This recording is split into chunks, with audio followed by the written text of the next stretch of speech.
Welcome to Florida Gators Live number 32. And of course, it's another booming week in college sports as another Gator target ends up committing. And of course, I'm talking about Desmond Claude ends up committing to Washington. What a huge miss by this staff. I mean, there's a bit of a joke there, but Des Claude, people thought he was going to commit to Florida. I'm pretty sure we talked about it and we're very confident in it that Monday morning. Ends up announcing that he's not. Whole lot of interesting stuff ended up happening that recruitment and ends up at Washington. So we can kind of see where that was going a bit after that Florida situation happened.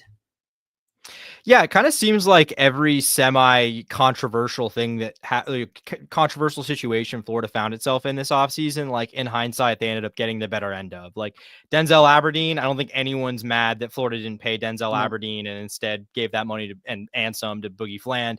I don't think anyone's mad that they didn't pay Desmond Claude when they ended up getting Boogie Fland. Like, the staff took some risks, but they stuck to their guns, and I think it really paid off for them. I mean, even looking back to football, you had like Jonte Cook, who people thought we were going to take, and within a couple of months, he ended up getting kicked off Washington, and now he's at Syracuse, which I think that's a good place for him with their Fran Browns. Hopefully, he can turn things around there. But I mean, yeah, both football, basketball, some recruitments that people thought were going to go to Florida, but they end up, going other ways for probably off the field reasons or off the court issues. Yeah, I mean, it's unfortunate, but it is what it is. It's part of it. Wish him well, but I think things worked out pretty well for the Gators here. Yeah, we're going to start off the show talking about the big news that occurred about 30 or so minutes ago. Chancellor Campbell, 3-star offensive tackle out of Lakewood, St. Petersburg, commits to the Gators. Now, it's a 3-star offensive tackle. Everyone's going to be talking about it. I think this is even bigger than Janari Carr, who we talked about last week, was a big-time guy. Just look at his offers. Had an injury the season prior, which kind of lowered his ranking. But I think this is kind of a different situation here with Chancellor Campbell. You're looking at a guy who's only played football now for 3 years, only started his freshman season of high school. And you look at those top schools he has. Florida. He visited Georgia last week, was going to visit Ohio State next week, and Penn State. I know Miami was also really high on his board at one point. This is a guy that is looking at 2 of the last 3 national champions. And then, Penn State, people have projected top 5. Like, he had some big time teams that really wanted him. Ohio State and Penn State wouldn't be adventuring this far south for a 3-star prospect that's a potential guy and not a guy that they think can end up being really good. But so this is a really big get for the Gators, someone that I think could finish as a 4-star and maybe be one of those very high risers. Like, I wouldn't be surprised if we're seeing him in a couple months being someone that's like the top 200 even. Yeah, I mean, a lot of people are going to look at him and look at this take and be like, oh, wow, 3-star offensive tackle, barely ranks inside the top 600 nationally, like whatever. I mean, when you look, like you said, when you look at his offers and his visit list, like that doesn't look like a guy who's ranked as the number 50 tackle in the country. No. Certainly a guy that I think, like you said, has the potential to rise. And that's kind of been the recurring theme here for a lot of the guys that Florida's taken so far. Like, I think, I think the staff, especially, I mean, they've kind of always done this, but I think especially in this cycle, like they're really trusting their own evaluations here, which like I've been critical of some things, but I think their evaluations have been pretty solid. And I think you look at the guys they're taking and they're guys that have the potential to rise and are, guys that still have, I think, like more potential to show. I mean, obviously, in just looking at Campbell, I mean, he fits the Billy mold. He's listed at 6'8". I mean, we know Billy likes his towering tackles. So yeah, I mean, I think this is an interesting take. I mean, it's another one that like people aren't going to be excited about like they would be a top 100 guy, which understandably so.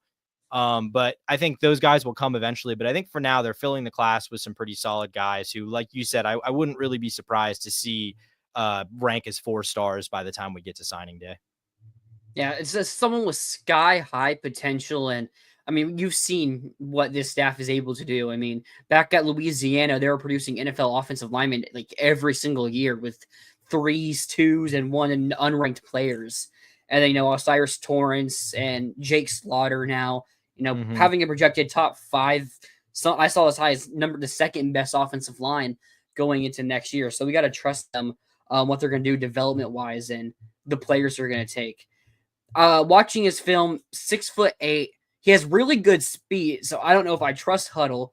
He has listed an under 5 40 times. So, I mean, really good speed and athleticism for that 6'8" size there. I mean, you see their sky high potential. Is Amar watched the play where, I mean, he has completely laid down on the kid. Like, no reason for him to do that, but, have some swagger and play with some smash mouth football there. So I like to see it.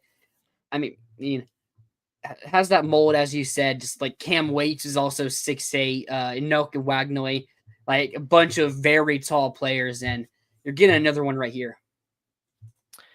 Yeah, I guess my kind of question with him, like you bring up the speed, the athleticism, I do wonder if that's going to be maintained because I mean he's listed for 6'8", he's listed under 300, so you got to think they're going to have him. I'm looking at 247. They have him. Okay, they have him listed 295 on 247. So either way, you got to think they're going to have him bulk up. They're going to have him probably bulk up at least a little bit with that frame.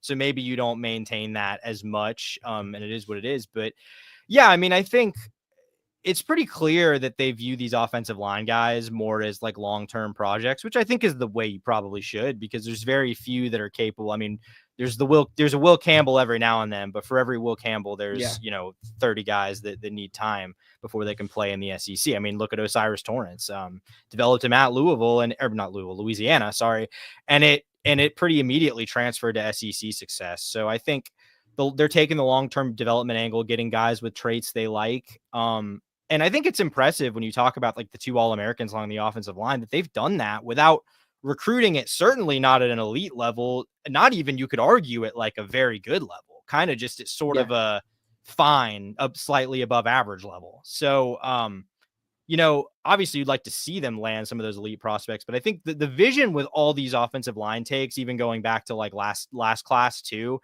it's pretty obvious that they want guys that have the frame, have the traits that they can develop as longer term projects. Yeah, I mean, we talk about the size. Fletcher Westfall, who they also have listed at 6'8", at 321 pounds, I believe. Oh, I just had it right here. Oh, it's at 336 now. So yeah, he's gonna need to put. I mean, Westfall probably still needs to put a little bit more on as well. So he's gonna need to put on 40, 50 pounds still, probably before he plays here. But I mean, you look at the offensive tackle depth chart now. We talked about it last week. Barber and Levet probably starting.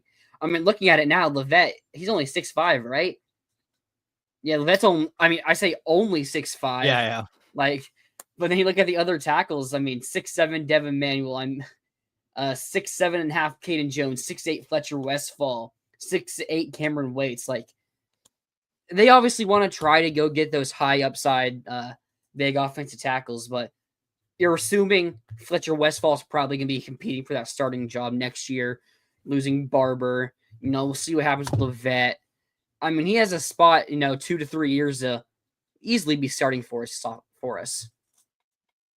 Yeah, and I mean, we'll see. We'll see if he locks down that job. I mean, I think we probably both bet on him being the day one starter at right tackle, but I think Fletcher Westfall will be in that rotation this season. So I think he could push even Bryce Levet this year. But yeah, I kind of see your point. I think they're really planning out like the long game here with their tackles. Yep, absolutely. Alrighty. Done with that. You see Cags went 4 of 4 today. I saw he started 2 for 2. I didn't see he finished 4 for 4. Wow. That's crazy. Was that his second game or was that his third? Oh, this is like fourth, maybe. I think it's like his fourth or fifth. Oh, wow. Okay. I just lost. I didn't realize it'd been that long since he made his debut. Okay. Yeah, he had like a really bad start. He was at like a 0.78 average going into today, but he's already got up to 240 now. Wow. So that'll do it. 4 for 4 will do it with a small sample size. I think he's now 5, 6 for like 16 or something like that. Okay. So it started out like 2 for 12 or 2 something like that. So really bad, but now he's getting back up there and it hasn't hit a home run yet, but he's getting some good contact and it's going to be nice to see him get that first one. I saw one of his doubles today was like 113 off the bat. Like, wow. Yep. It went off the fence. Yeah, it was like It ground rule was double, right? close. No, it almost was, but like it's ain't Oh, it okay. fair. Got it. Got it. If Cags was quicker, probably could have been a triple, but it's hard to be that quick when you're. I mean, I don't know Cags' size, but he's a massive person. He is massive. I mean, like, because you don't see like there are massive pitchers, but you don't see a lot of like massive baseball players. Like that dude is a tank comparatively. 6'5", 250. So I saw him in person at the bowl game. I could have got a picture with him, but as I saw him was when they were trotting out Big Dez onto the field. So I had to decide, do I want to see Big Dez, block and get the handoff, or try to get a picture with Cags? I went to see Big Dez. Yeah, that's a real Sophie's Choice dilemma right there. That's tough. Honestly, I don't regret the choice though. Yeah. All right, become a member here for the Voice of College Football for $2.99 a month. You'll be getting specialized recruit breakdowns, including the one we just got, Chancellor Campbell. We plan to start doing that pretty soon. It's going to be interesting looking at some of our targets. We got a bunch of 3-stars currently, three stars and 2 4-stars now, if I'm not mistaken. So you got Perez, Campbell, Carr. What are some things they can improve on to maybe boast the ranking? Maybe why we think they might be a little bit underrated right now. Or look at the 4-stars and hey, maybe they can still take some big jumps there. You got Will Griffin, who's in the 220s, and Caden Hall, who's, I think, 170. So they could both take some nice leaps. Yeah. I mean, I think that's been. Oh, you're good. Oh, sorry. No, I'm saying I was saying I think that's kind of the theme with this class so far. Like I think they're almost everyone they've taken. It's pretty easy to see how they could continue to rise. So again, like there's still elite guys they're going after, and I wouldn't necessarily be so sure that all these guys are going to finish as 3-stars. Yeah, I mean, Carr is like on that border right now. It's like he's like 10, 15 spots away from being a 4-star as of today. And easily could rise up if a good senior season. And he's at IMG, so he plays good competition. So you have a good season against good competition, you'll shoot up that board. Yeah, and especially with the visibility you get at IMG. Mm-hmm. All right, the talk around the country, it's been a lot of top 25 teams ranking your best quarterbacks. This decided to bring up the question, where does Lagway rank among quarterbacks from the entire country and in the SEC, maybe among freshmen or sophomores now? I don't have every single one memorized, obviously. I have a couple, though. I know Josh Pate, he ranked Lagway as his best QB in the SEC, and he had him in his top 5 QBs in the country. He didn't have him in order, but at first he said Cade Klubnik, then he said Lagway. So Lagway was the second one that came to mind, so maybe he has him there. I know Bud Elliott also has Lagway as his number 1 QB in the country. A lot of sky-high potential and rankings from national media. What is your thoughts on where Lagway ranks in the SEC in the country? I think it's interesting. I hadn't actually seen those. I've looked at a few in kind of preparation for this, and the ones I saw, he's usually listed in the top 10, usually more in the 8 to 10 range. Hey, wait. Was that as of 1 minute ago? Oh, we'll nice. come back to this. We'll come back to this. Gators land a commitment from 4-star wide receiver Justin Williams out of Buchholz High School in Gainesville, Florida. 6 foot. Some have him listed at 5'11", so I don't know which one he is. 190 pounds. Land him over FSU, Kentucky, Missouri. What is his 247 ranking? It's like 235. 235. So ranked 235th in the country on 3. The On 3 industry has them at 188 right now, so On 3 industry has them a bit higher. On 3 has them at 150. Oh, sorry. Continue. I have it. On 3 has them listed as 150th, 247 at 193, ESPN 272, and Rivals as an unranked 3-star. I know on the composite he wasn't even ranked until March, like early to mid-March. So he's only been in the rankings for less than 3 months now. So he has a lot of room to still grow. And, he's in that 200-ish range, depending on where you're looking. You can go ahead now. Oh, all I was gonna add was that his 247, like their own ranking of him is Yep, 193. So he's 235 in the composite. But yeah, so I mean there's just kind of, I guess, probably one outlier, probably Rivals or something. It's kind of, you feel like Rivals is usually the it's outlier if there Rivals. is one. Yeah. And ESPN has him at 272. ESPN also hasn't updated in a while, to my Hmm. knowledge, so he could get a rise from there. But due to the rankings, and he's already jumping up boards this quickly out of Buchholz, he had 1,400 receiving yards and over 1,400 and over 1,000 rushing yards and 43 touchdowns. I mean, he was going crazy for Buchholz, carrying that offense. I know he had a good quarterback last season who's like who's some like good quarterback's son. I can't remember who it is, but he transferred out to go play in like California, I believe. I've heard rumors that they're going to play him a lot at running back this year Hmm. because they're not going to have as good of a QB, so it may not make as much sense to have him go out catch it, receiving the ball, which sucks a little bit because if you can put more tape on as a receiver, which is where the Gators are taking him, maybe he could rise up even more.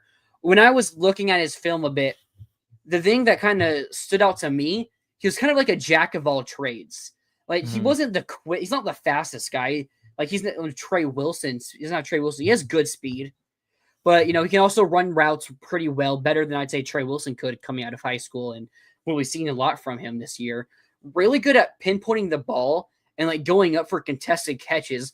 I think he's someone who's going to play the slot for us mostly, but can also still be a deep threat, which we haven't really had much under Billy Napier. Mostly Trey Wilson's played a lot of the slot for us, so it's not something we've seen too much of. But now you're looking probably an offense at UF that's going to be able to put a lot of players to go downfield and ask any of them to do it, and not let the offense be so one dimensional. Another thing that really stood out to me about his game was his balance. Making a lot of spin moves and juke moves. Like he was always able to stay on his feet and keep alive his momentum, and he was able to break tackles. I saw multiple clips where you would think he was fully down and players stopped running because it looked like he was easily tackled right there, but he's able to keep his feet up and able to take those for long yardages and touchdowns. So I really like this take here. Yeah, kind of an interesting build. Like, yeah, he's sort of built like a bit of a hybrid guy. I almost Yeah. wouldn't be surprised if, like you said, sort seeing as he's kind of made that transition to running back, like I wouldn't be surprised if they're, especially because of how much Florida values the running back position. Like, I wouldn't be surprised if they're taking him to be almost like a designated guy that makes plays out of the backfield and can run the ball, obviously, if you need him to. Because I don't know if Florida necessarily has. I mean, I think Florida's backs currently have versatility, but I don't know if they have a true guy that like you can line up in the backfield and run it with him, throw it to him out of the backfield, have him line up in the slot, like you said. I'm not sure that guy really exists on the team right now. So I think that's why this is intriguing to me. Like, I don't know if he's necessarily going to become like an every down player, but I think he has a lot of, if you can avoid the jack of all trades, master of none kind of thing, I think you have an intriguing playmaker here. Yeah, I mean, it's always great to get someone this highly ranked right out of your backyard in Gainesville, Florida. Um, Recently, Florida started to push for him. I think we talked about it last week as like if the Gators make a full push for him this weekend, we'd be very shocked if he doesn't end up a Gator and ends up a Gator this quickly. So, really good move. Billy Gonzalez, his development is really something that's standing out to all these receivers we are going after. And this is the history he has last season, putting two receivers in the NFL, and now he's starting to get a bunch of recruits. You look at a receiver room now. JMS is a transfer, but Dallas Wilson 5-star, Vernell Brown 5-star, Ada Mizell. I mean, Kiri Colbert recruited these guys, So, but Billy Gonzalez gets to develop them. Ada Mizell and Trey Wilson, Nashawn Montgomery, top. I think it was like 170th, but it was like one site that had him as a 3-star that was holding you from like top 100 range. So Billy Gonzalez getting these elite talents now to go along with the development that we've seen from him for a long time here at UF. Yeah, I mean, I think that's kind of how it works. Like that, I think the proof of concept with guys that maybe weren't as highly recruited, and now you're, I think, seeing a lot more success. And I think it's interesting to me that even with Florida taking all the guys that you mentioned last year, all those, high level, top 100 or at least, in that range kind of players, like their board this year, their receiver board is pretty full. Like there's a couple elite players they're pushing for in the mix for. They've got some backup plans in there. Like we'll get into it, but there's a couple guys who I think like at the receiver position that kind of seem to me like they're takes if Florida want them to be, like they'll be Gators if Florida wants them to be takes. So you've kind of got like plan A's, plan B's, like the receiver recruiting for something that I don't know if it really felt like a strength earlier in the Billy Napier tenure, although obviously you did have that class with Trey and Mizell and Andy Jean. I feel like is really becoming a strength for this staff with recruiting. It's taken that next step. Yeah. It went from good to, great. I mean, I don't know how else you can describe it when you land basically 2 5-stars and another guy that's like still a high 4-star, but you still consider him underrated. Yeah.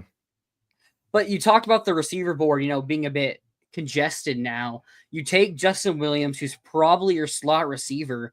You look at the roster, you still have Vernell Brown, who's going to be a slot receiver, Tank Hawkins, and TJ Abrams. So, I mean, assuming all those guys stay, you're looking at next year with 4 slot receivers.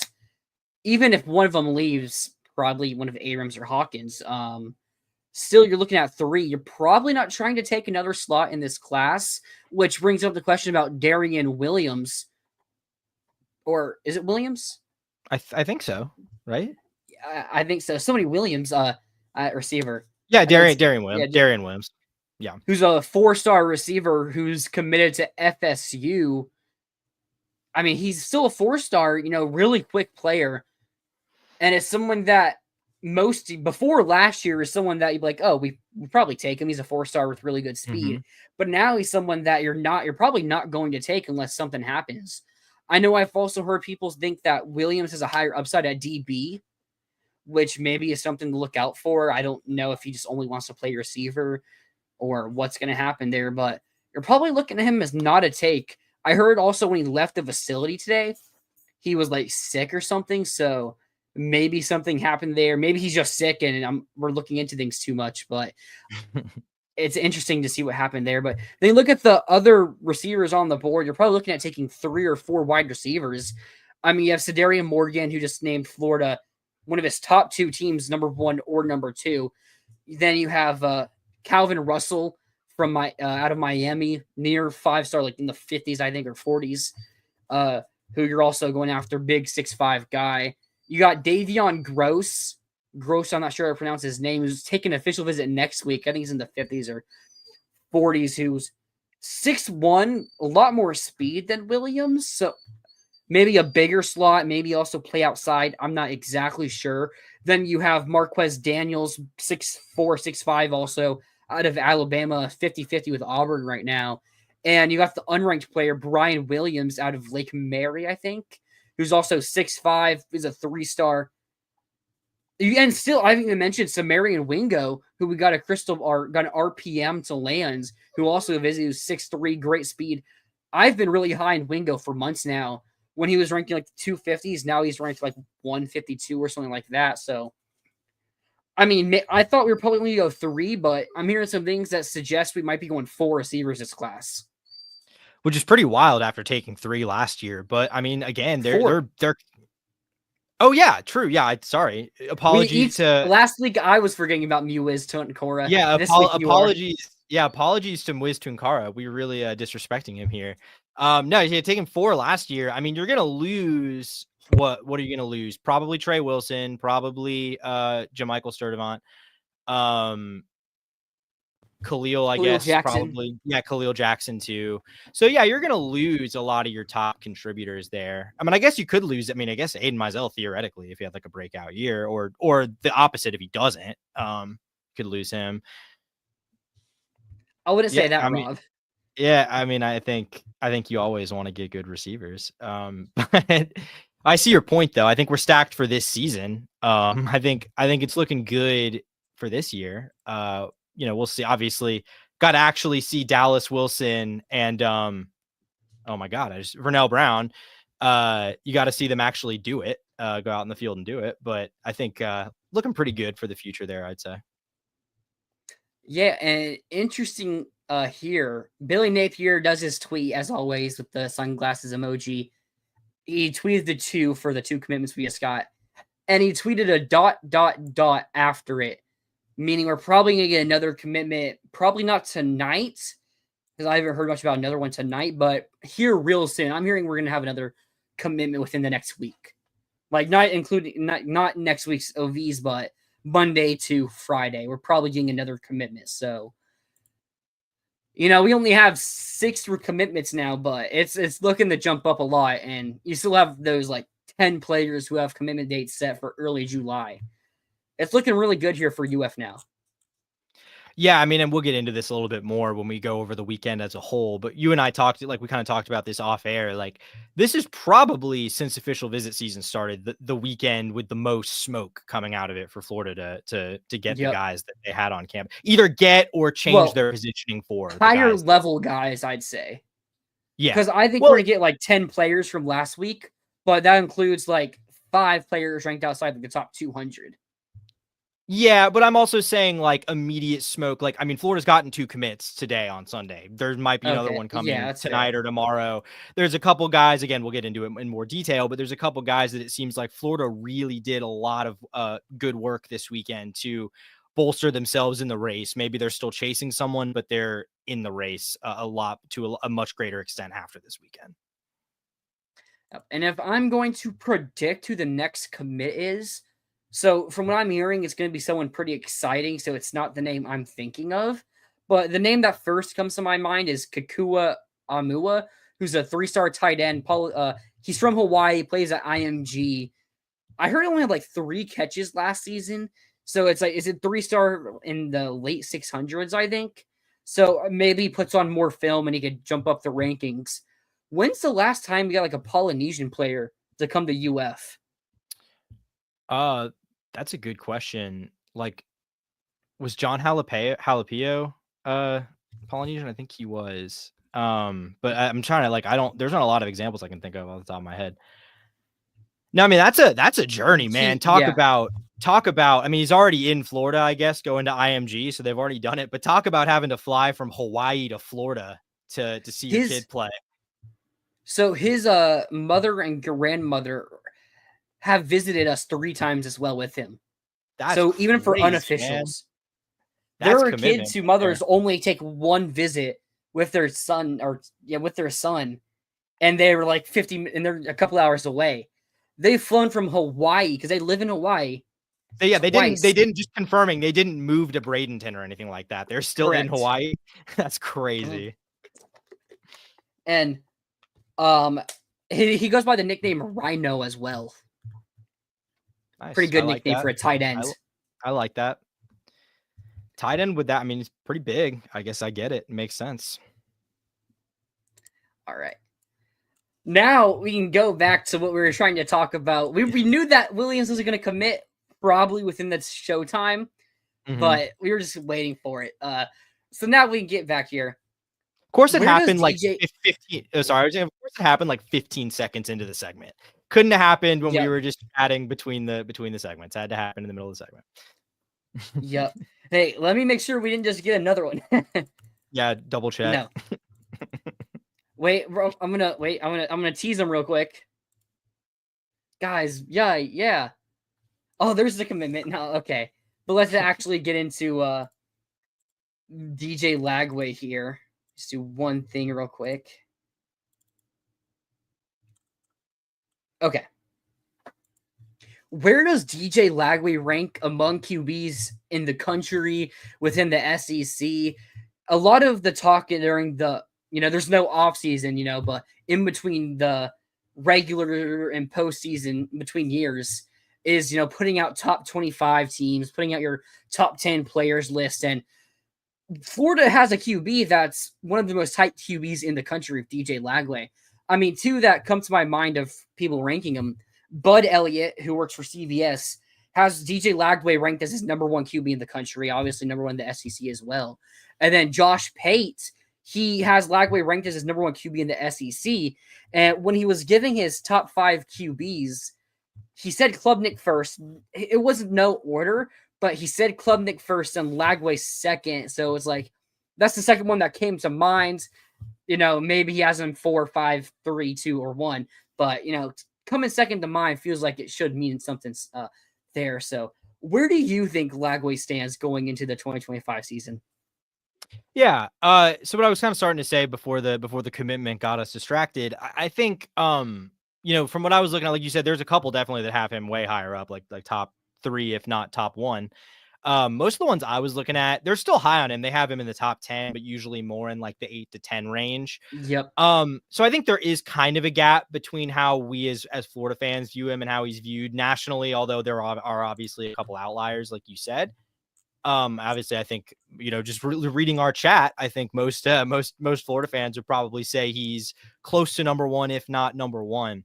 I think to me, when I kind of look at it, there are, I would say, 3 guys that I would kind of personally feel like a little too much of a homer if I put them above Lagway. Can but I guess? Yeah, go ahead, guess them. There's one I think there's one you will agree with, one you might, and one you probably won't. Well, okay, I think I have a pretty good idea. So the one I'm going to agree with is Cade Klubnik. Yeah. I mean, Cade, I know you're a Clemson homer, but yeah, I'm a Clemson homer. I am in a Clemson home right now, but I'm not a Clemson homer. No, I think Cade Klubnik really improved throughout the year last year. I like him a lot. He's probably my Heisman pick, honestly. If I did like put money on it right now, he'd probably be my Heisman pick. So one I might agree on, but I'm thinking of a couple names. I'm between like Arch, Drew Aller, and like Lenora Sellers. I know you're high on Sellers, so I'm gonna say Sellers. No, it's actually not Sellers. Sellers is not one of the 3, although he is one I would talk about. I know who the one I don't agree with is. Yeah, you probably I think that one's pretty obvious. It was Aller was the one that I thought you might agree with, might not. I think Aller is kind of underrated. Well, I think he's underrated. Like, I think people have because he's not like elite like that. Like, people have kind of underrated how efficient. Well, maybe not, but I think he's been really efficient and takes care of the ball. And he's done it with let's be honest, outside of Tyler Warren, their receiving core the last couple of years has not been good at all. So he's really been able to make it work with nothing much but a good run game and an elite tight end, which is not nothing, but it's not, the entire world either. And then I think you know who the third one I was going to say is. I'll also say year 2 under Andy Kotelnicki is probably also going to be really good for Drew Aller in the Penn State passing offense. The run offense is going to be great. The one we don't agree with is going to be Garrett Nussmeier. No question about that. Yeah.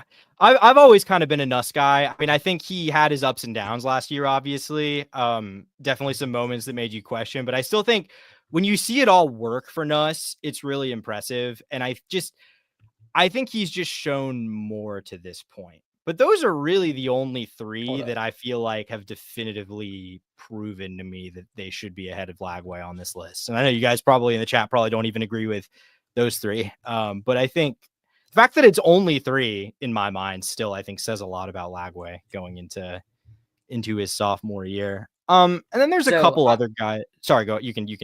My point on Nuss. So I was actually talking about it yesterday. Nuss compared to Lagway. You can put Nuss above him. He's more proven statistically. He had more yards.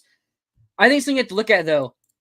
Florida passed the ball 342 times last year. LSU passed it 534 times. Nussmeier had a lot of passing snaps because they only had 372 running plays compared to Florida's 461. So Nuss went for 4,000 yards, which is really good. I don't think they're necessarily those yards come because he was some elite QB. I think he was a good to really good QB who benefited from having an offense that has some really good receivers and tight ends, but also not being able to run the ball or the coaching staff neglecting running the ball. So I think they could have ran it better if they chose to, but they didn't really run it as much as most other teams would have. So I think he's a beneficiary of a passing offense, and I don't even think his touchdowns represent what you would have for those yards. Yeah, I mean, I think that's a fair point. I mean, I think especially because the biggest knock on Lagway coming, after his true freshman year was like decision making and efficiency. I mean, those are knocks. Those are things you can levy against Garrett Nussmeier too. I have the stats here. Yeah. Lagway had 7 turnover worthy plays last year, and Nussmeier had 18. Yeah, I mean, there's something I think that's where if it doesn't pan out for Garrett Nussmeier this season, it's because of that gunslinger mindset that he's really had since he first came in as a freshman at LSU, 2021 or whatever. We saw it a little bit there, and he's never really been able to buck it. And maybe that's good. Maybe that's what how he needs to play to be successful. But I think he definitely needs to cut back on those turnovers if he's going to have the kind of year to justify being ranked in the top 3, like I would put him. Rob, Lagway is number 1 in college football and NFL. All right, who are some other names that you're debating in the same area as Lagway? Yeah, I mean, I think you mentioned one of them, Lenoris Sellers. I think, look, I'm a big Lenoris Sellers guy. I'm fairly high on this South Carolina team, even though they lost a lot. They lost a decent amount of their guys. But I think South Carolina has a difficult schedule, and they lost. I think it was like 8 players to the NFL draft on defense. Yeah. The only other offensive weapon is going to be Nicholas Harbor, I think. Yeah, they lost a ton of production. I mean, I think Sellers, like, I just said I like him, and I do, but I think he's almost gotten to the point where it's a little overhyped this offseason, just because I think for Lenoris Sellers to become the player that everyone talks about him now like he is, he needs to take more steps. Like, he was a good player. He was an electric player, could improvise and make things happen. But I think you definitely want to see a lot more like down to down efficiency, especially from him in the passing game. So like, he's kind of one of those guys that, like, if I'm being honest, he's proven more than Lagway at this point, but I'm not really convinced he's necessarily poised to be better this season. Another guy I think Lagway's also going to have a better offensive round him. Maybe outside of play calling, like that's like the only difference, really. That's probably true as well. Another guy that I'd say probably I view similarly, although I don't like him as much as I like Lenoris Sellers, would be like Sam Levitt. I think was kind of underrated from last season, and a young guy. I think will get a lot better, but I don't think he has the tools that I think Lagway, if he maximizes his potential, will be a better quarterback than Sam Levitt. I'll be honest, one I don't get. Do you have anything you want to say about Levitt, or can I say what I was going to say? I liked Levitt. I'm interested to see how Arizona State's going to be with Levitt putting the team on his shoulders and not having Scadaboo. I mean, he has Jordan Tyson, maybe the best returning. Maybe the second best receiver in college football behind Jeremiah Smith next year. So I'm interested to see how they do without Scadaboo. Yeah. So the one that I don't get here, who you almost always see ranked above Lagway, even I believe it was Tom Fornelli of CBS Sports had him number 1 on his rankings going into this year. Arch Manning. I'm not saying I think Arch is going to be a good player. I think it's not to me that hard to imagine that he's better this year than Quinn Ewers has been at Texas. But he hasn't shown that. Like, I think I don't really understand, considering he and Lagway have had very similar pedigrees. I mean, Manning was like a slightly higher recruit, but I mean, you're talking number 1 overall versus number 4 overall. What was Lagway? Number 3, number 4 overall, something like that. Lagway was number 7 in the composite, but it was because Rivals had him higher than like anyone else. Okay. Of course, Rivals again we mentioned. Yeah, exactly. No, I mean, so it's like, what has Arch Manning shown? He hasn't made I think he's only made 2 starts, maybe. And none, like, in neither of them was he like 3. Okay.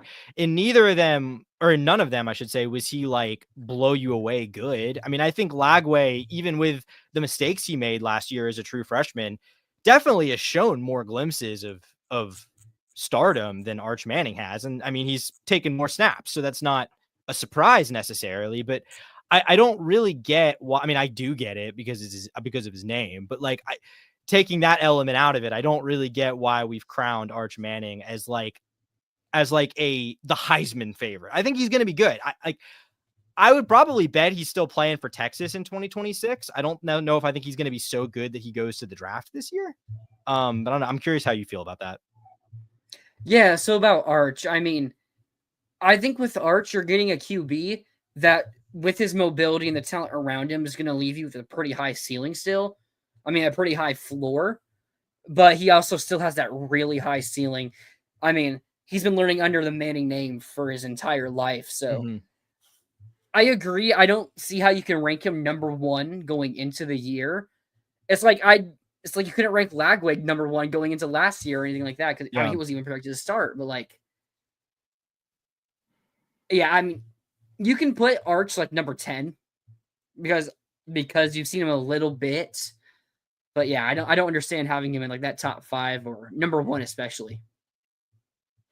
Yeah, so I mean, those are kind of the guys. I mean, then you get into like guys like we're talking like, do you think Rocco Becht is better than DJ Lagway? No. Do you Becht think also yeah?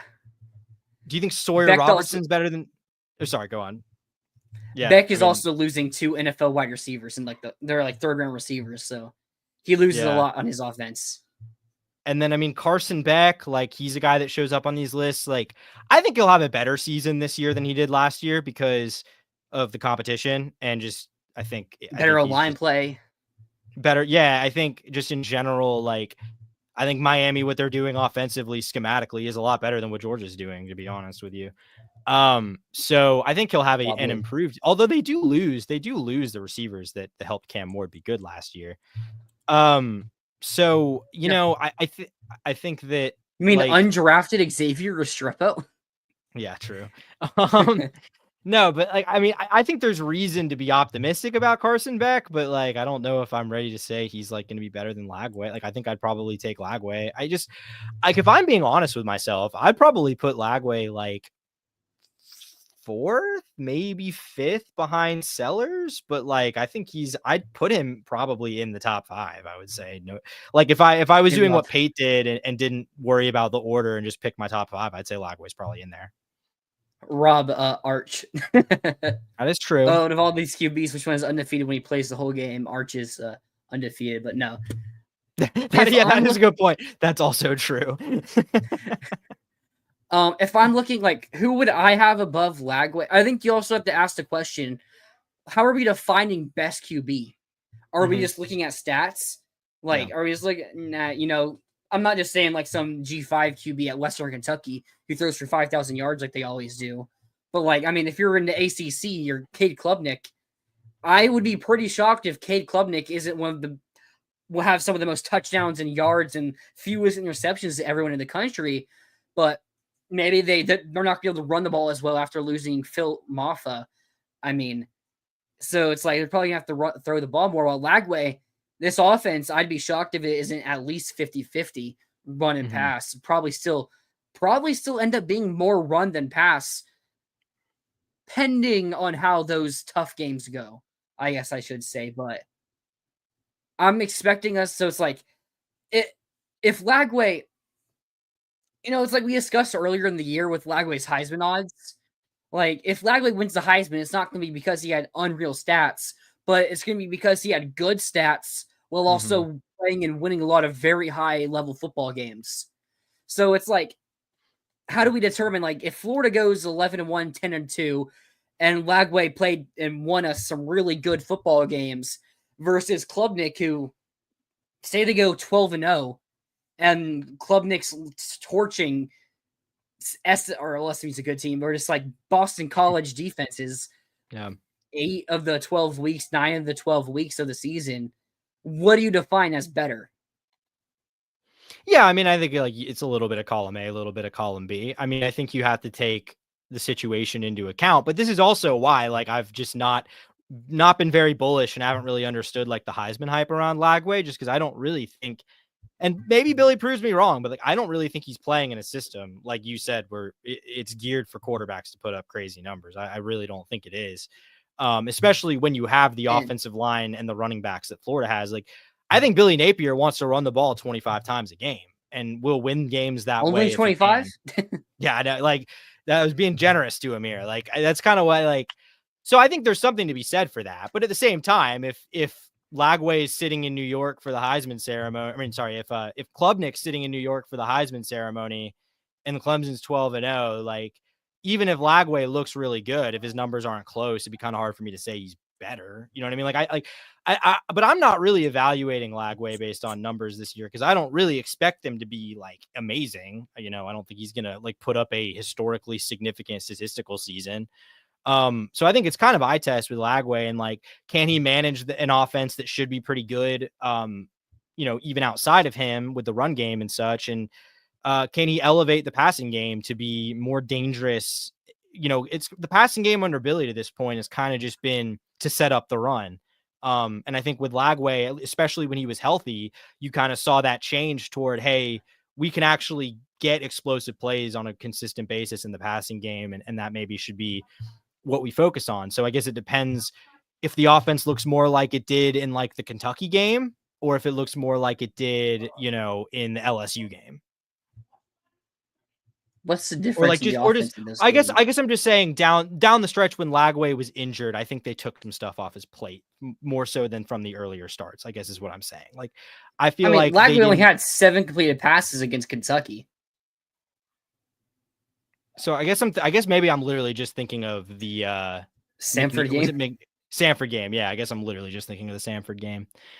But I guess my point is, like, we've seen moments where Lagway can elevate the passing offense and make it more than what it's been under Billy, even with solid quarterback play from Graham Mertz.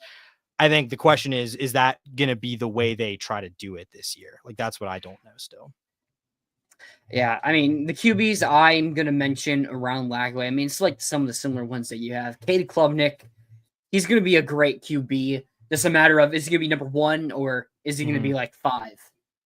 Other names, I mean, I'm not that high on a lot of QBs this year. I mean, Aller, I think we have some good points about Aller. Going to have Andy Konucki in here too. That's going to help him a bunch.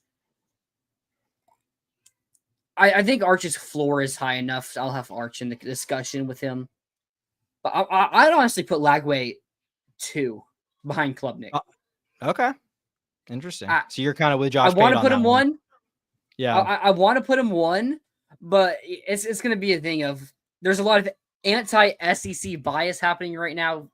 Around the college baseball world, what's happened in the college baseball tournament so far. And there's always a bunch of anti-SEC bias, so I'll follow that and give Klubnik 1. Mm-hmm. Yeah, I mean, I'll just say this. Like, I do think, and I'm not like trying to be down on Lagway. I just am trying to be realistic about it. Like, I think he showed last year that he has all the potential in the world, but I think he also, there's a lot of, like we've talked about, there's a lot of areas he needs to be better this year. If he's going to be the kind of quarterback that we've acted like he is in this segment, like he needs to take better care of the football. He needs to make smarter decisions. And I think he can and will.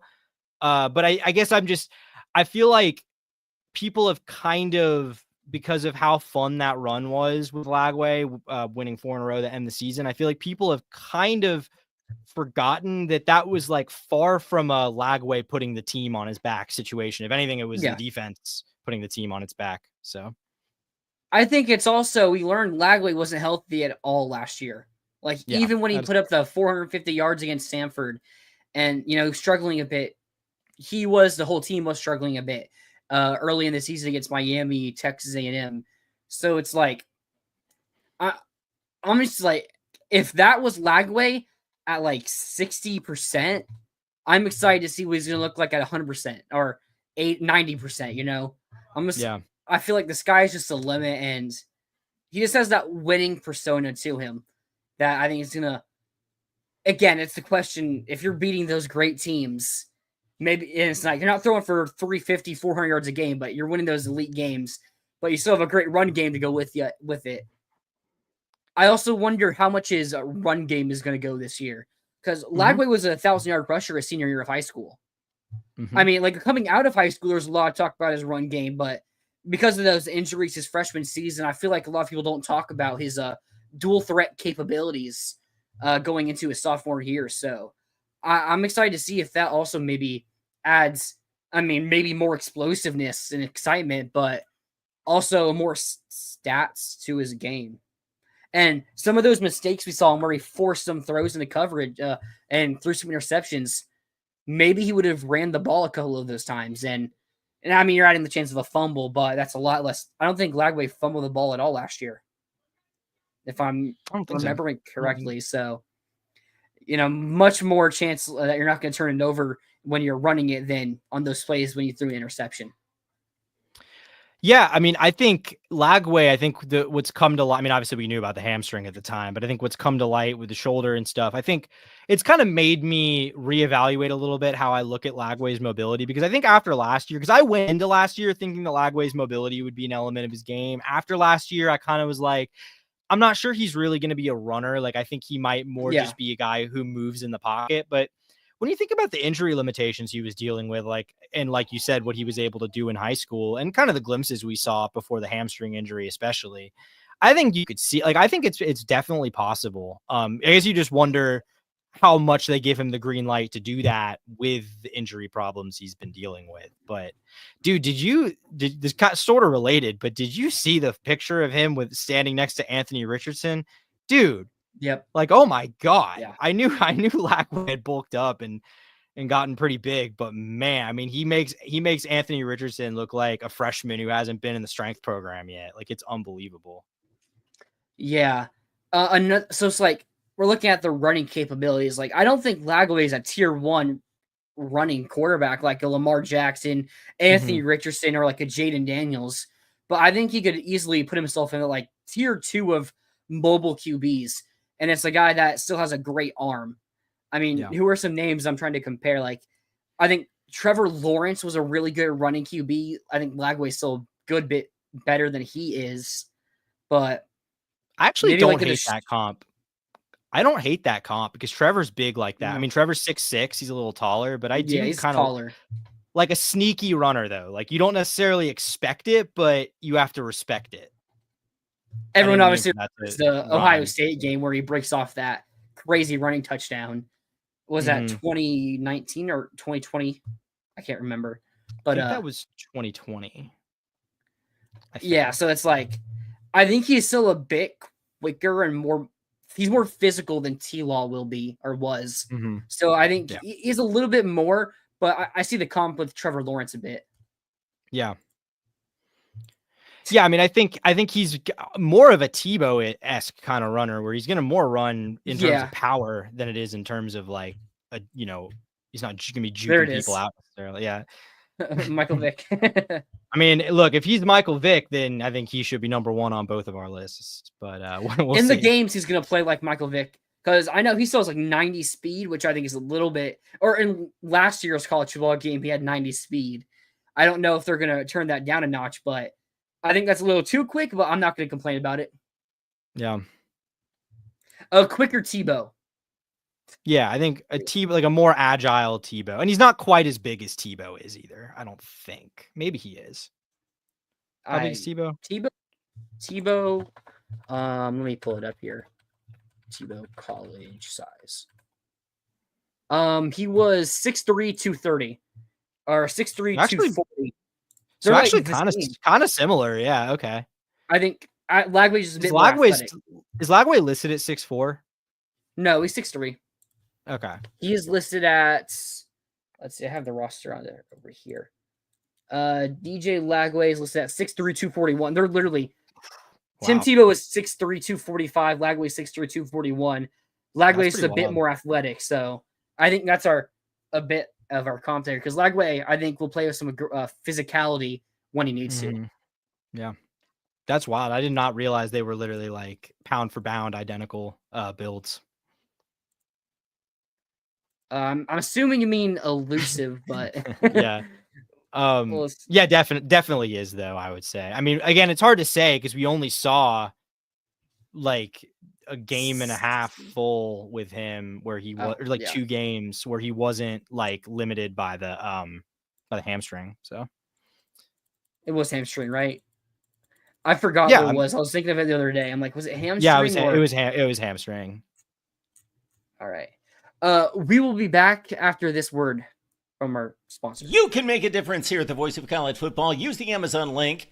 Financially contribute to the Voice of College Football without spending a penny. Same shopping experience. It's easy. Go to any video on any channel. Go to the description section and grab the link right next to the capital letters that say Amazon. Use that link, and Amazon will instantaneously convert to your account, settings, history, everything intact, just like whatever link you use right now. No difference. Pay no attention to the product that you see right there. Just go search what you want. Don't forget the Amazon link. Thank you for your support. Sincerely, the voice of college football. You know what I forgot to do before the show? I forgot to figure out how many days there are until college football. So let me look that up. August 23rd or 24th is week 76 days until August 23rd. Is week 1 the 30th or the 31st? I think it's the 30th. Honestly, I think it's the 31st, but I could easily be wrong. College football week 1. It is on the. This will load. It's the 30th. So 30th, August okay. 23rd is the kickoff, the Iowa State Kansas State game. So we are 76 days away. We've been counting this down since 1/17, if I'm not mistaken. That's been a month and over nearly 2 months now. Wow. Yeah, we're getting there. I mean, a month and a half. Yeah. I think it starts to get real for me, like once you start winding down to the end of the baseball season, because by the end of the baseball season, it's at end of, third week of June. Like you're getting into media days or what, usually the first week of July, I think. I think it's like the middle of July. Second week of July. And then you're starting. Media days. And then you're July starting 14th, July 17th. July 14th.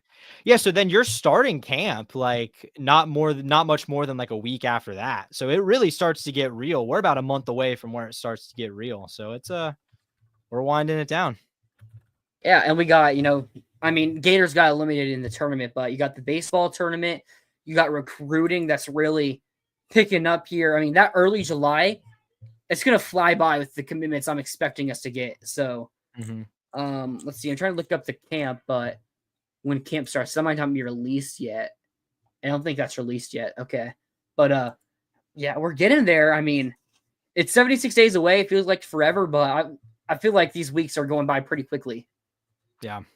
Yeah, the dog days, it's not, the off season feels so long, but then it does kind of feel like just before you know it, it's like mid-June and you're like, whoa, like we don't have too much time left to finish all our preview stuff. Like when you really think about it. It was 2 months ago that the basketball team won the national championship. That is crazy to me. That is honestly crazy that's been 2 months. And it still doesn't really feel completely real to me, to be honest with you. Like when I think back about it, it still kind of feels like a dream I had or something like that, I don't think it will feel real until like maybe we lose if we lose in the next March Madness. Yeah. Or I think it might feel real to me when the season starts and you really get the media hype of everyone talking about Todd Golden and the team being top 5 and like, can they do a dynasty? Can they go back to back? Like when Florida really is the talk of college basketball during the season, I think that's when it'll maybe start to feel real to me. But until then, it still feels like a dream I had. Well, let's continue talking about things that are very good. I mean, that leads us straight to our defensive line. So we're not going to include our edge rushers. That will be included in next week's episode. So what we're going to include here is nose tackle, defensive tackle, and the F or defensive end is what it's called. Where do you want to start? Do we want to start on the bad or the good? Or the met or the great? I say let's start with the great. Let's start at F. I guess it depends what you consider great. I guess it depends where you're considering to be the greatest. We'll start at F because I think it's the deepest. Yeah. I mean, so our starting defensive end at F is going to be Tyreek Sapp. Highest returning grade on PFF for us for a player since I think Chauncey Gardner-Johnson did in his 2017 going into 2018 season. I mean, he may not be like a projected top 10 pick like Caleb Banks is by a lot of people I know. He's still a projected first round pick or early second round pick. Had 7 sacks last year And I think with the guys around him starting to step up at the end of last year, if that continues, I think we're looking at Tyreek Sapp possibly having a double-digit sack season, which we haven't had since Jonathan Grenard, unless Brian Cox did it in 2020. I think Cox may have done it in 2020 because I remember it was like very disappointing of a season, but then it was like, oh, he still had like 10 sacks. And it was like, because of Grantham's defensive system, that was a lot of blitz, allowing you to get more sacks. Yeah. Let me see. I got defense right here. Oh, no, not even close. Cox had 4 sacks. Zach Carter had 5. Yeah, I mean, I think when you look at Sapp, like you said, I mean, he's not really currently projected as a top 10 pick. I think he could get there. I mean, maybe the odds have shifted, but I think we've talked about this. I think even when the initial, like right after the draft, when the 2026 draft odds for the first overall pick came out, Tyreek Sapp was like top 10 in the best odds for the first overall pick. It was like 6,000 to 1 or something like that, which is pretty good. Mm-hmm. So I think with him, like you look at what he did last year, he wasn't like a focal point in the sense that I'm not sure he was like a clear, just designated get after the quarterback guy like you sometimes see. And in spite of that, like really productive. I mean, 7 sacks, 13 TFL. That's a lot. 47 tackles as a defensive lineman. Like that's a lot of production, man. He graded out as a better run defender than pass rusher, which he's still a great pass rusher. Yeah, but he's the best run defender on this team and one of the best in the country. And that's kind of my point, to produce like 7 sacks while still being an all around, like not a Harold Perkins, like not a pass rushing specialist. Really good production there. I mean, I think to me, if he's healthy, double digit sacks seems like a no brainer here. Especially because I think I don't want to say maybe it is a little bit less deep than it was last year. I don't know. I mean, you lose I guess looking at the edges in general, like not just the F position, but like, you think it's more deep this year than it was last year? Jack Pyburn was no pass rush. He had 1 sack. It was against FSU. And I mean, Searcy was okay. I mean, maybe we'll see Searcy develop more another year at Texas A&M, but I think we'll get into it next week. So, but I mean, the edge room, like now you're looking at George Gums, who in limited pass rush snaps still had 5, which was more. So I'm expecting him to go up. And then you have like LJ McCray, who 3 sites has a top 10 player, 2 as a top 6 player coming out of high school. Like you're expecting him in year 2 with how much money we're paying him. You're expecting him to at least get some good snaps and play some good football this year. Then Jaden Woods as well, the freshman now I'm really high on. And with all those guys, you can't really afford to like make your emphasis, like your focus on just stopping Tyreek Sapp. Like you can't really double him up.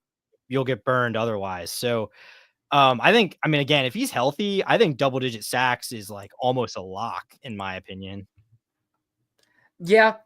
Now, when I said like he's not like I don't know if he's a top 10 pick. I think it's because he's a little bit of a tweener-ish. Like some comps I've seen so he's 6'2.5", which is not small at all, but like you're looking at the guys that we're trying to replace him with.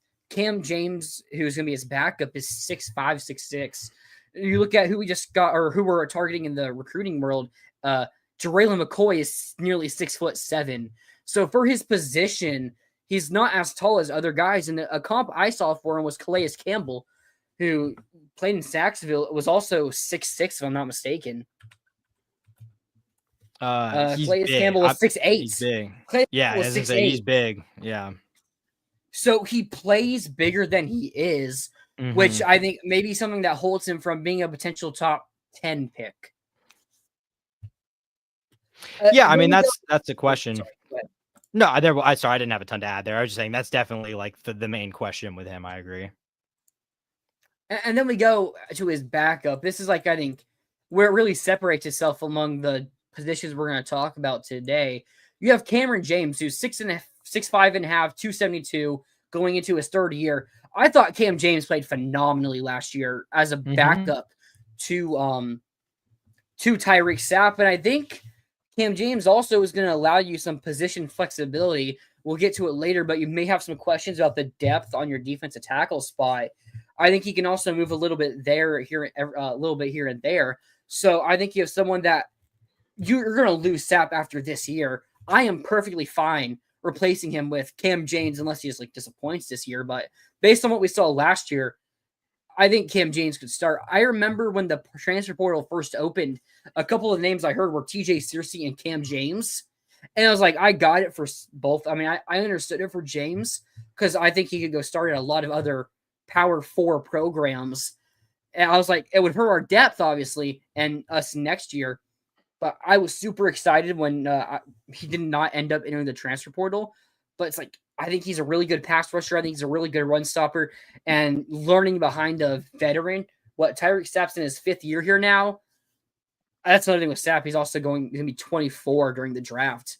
So that's an age thing. But like, Cam James has the sky high potential, has things. He's already put out good film, and he's learning under one of the better players on this team.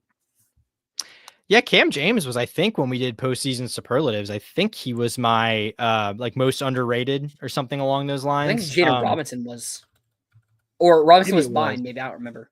Actually, no, I think you might be right. I think you might be right that it was Jaden Robinson, but Cameron James also, I think, maybe most improved. Maybe. Regardless, I think he's a candidate for that superlative from last year because I think, yeah, like you said, a guy that kind of buried in the mix a little bit, but when he was on the field, I thought was pretty solid. Like you got to feel pretty good about between the 1-2 punch of a first rounder in Sapp, a likely first rounder in Sapp, and then Cam James, like looking pretty good.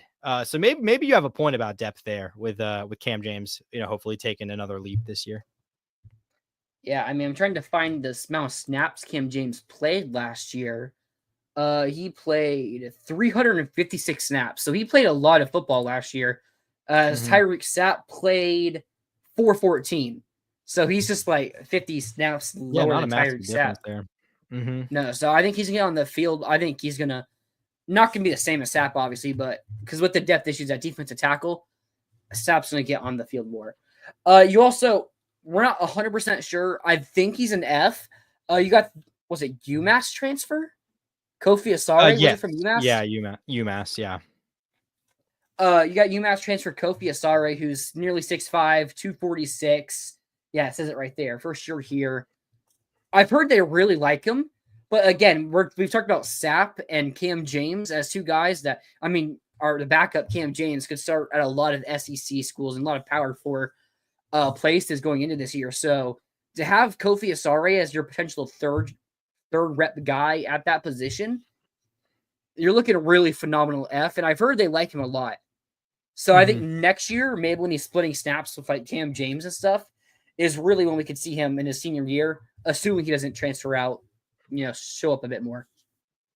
Yeah, Asare seems like a guy with some potential, but it's just like he didn't really produce a lot at UMass last year against lesser competition. So it's not really hard to imagine a world where he kind of just gets buried here, at least this season. But I do think, the fact that, we're not exactly sure where he's going to play. Maybe he does have a little positional versatility and can kind of fit in at Jack or at F. And if that's the case, maybe being a sort of third man at both those spots, third or fourth man at both those spots could sort of get him on the field more. I don't know. But yeah, I mean, I'd kind of expect that you're going to see him less than you'll see Sapp and Cam James. I think probably the third guy up there. But you would think with the way they operate, probably still factor in the rotation to some degree. Yeah, I mean, he's a bit smaller, right? How big is he? How big was he? So like 250? 246. So yeah, I don't think he has any flexibility to go out and play defensive tackle, but also has some flexibility to go out and play Jack if need be. Yeah, that's what I was saying. Like he can play F or Jack. He could play F or Jack as like the third man, kind of, is what I'm saying. Potentially. So we have a lot of positional flexibility there with the F and the Jack and some D tackle there. So you're looking really good there at the F spot. And then you also have true freshman Jalen Wiggins, who, let me get his ranking right here out of high school. It was pretty high. His composite ranking was 139, top 140 player. He's out of Tallahassee, so yeah, go Knowles. 6'4", 275 now. I mean, again, that position is just so deep that it's going to be tough to see him getting much playing time. but Yeah. he has size. I mean, again, he could go on the defensive tackle as a true freshman. I could see him bulking up maybe a bit more and playing defensive tackle later on, because he's already at, where is he? He's already at 270. So I mean, I wouldn't be shocked to see him bulk up a bit more and play some defensive tackle. I know they really like cross training these defensive linemen. I mean, obviously there's a difference between F and nose tackle, but you can play some F and defensive tackle there. So if you're really worried about like Brandon Bett, or maybe someone gets injured, hopefully not, but he could have some move ability there to defensive tackle. Yeah, I mean, I think with him, it's like, yeah, if you're like making a bet about it, he probably doesn't factor into the rotation significantly this year. But like, if there's one thing we've seen about Billy, to his credit, is that they won't hesitate to put the young guys in there if they think that they can play, and they think that they give the team a better chance to win than some of the older guys. So like, if he comes in and looks better than Cam James, looks better than Kofi Asari, like I have no doubt he will play. So I think he'll have that opportunity. It's more that I have enough faith in those guys above him that I just don't really see it happening this year. But I guess we'll see. Mm-hmm. Did you mean to say Bet, like Brandon Bett, when you said that a minute ago? No, that's kind of perfectly. Not. Yeah, that just worked out. All right. Is that the best position on the team? F? I mean, maybe you could argue like middle linebacker. I think linebacker's a lot less proven. Yeah, that's probably fair. I mean, like, I think there's probably a pretty strong case for that to be the best. Maybe, I mean, yeah, because even like I don't really feel great about, like, I feel good about the starting five along the offensive line. I'm not sure I'd say there's like a guards or tackles position that I feel like great about the position as a whole with all the depth. Like the depth's kind of unproven along the offensive line. If you had a player on Cam James, or actually no, never mind. So I think we do. I don't know. I mean, the entire offensive line, it's really close between like, because we're just talking about one position to five players in the other line. So I don't know. I mean, it's real. I mean, this is like, I think I don't think you can't put the offensive tackles ahead of F, right? Like the depth at F. I don't think you can put the guards either.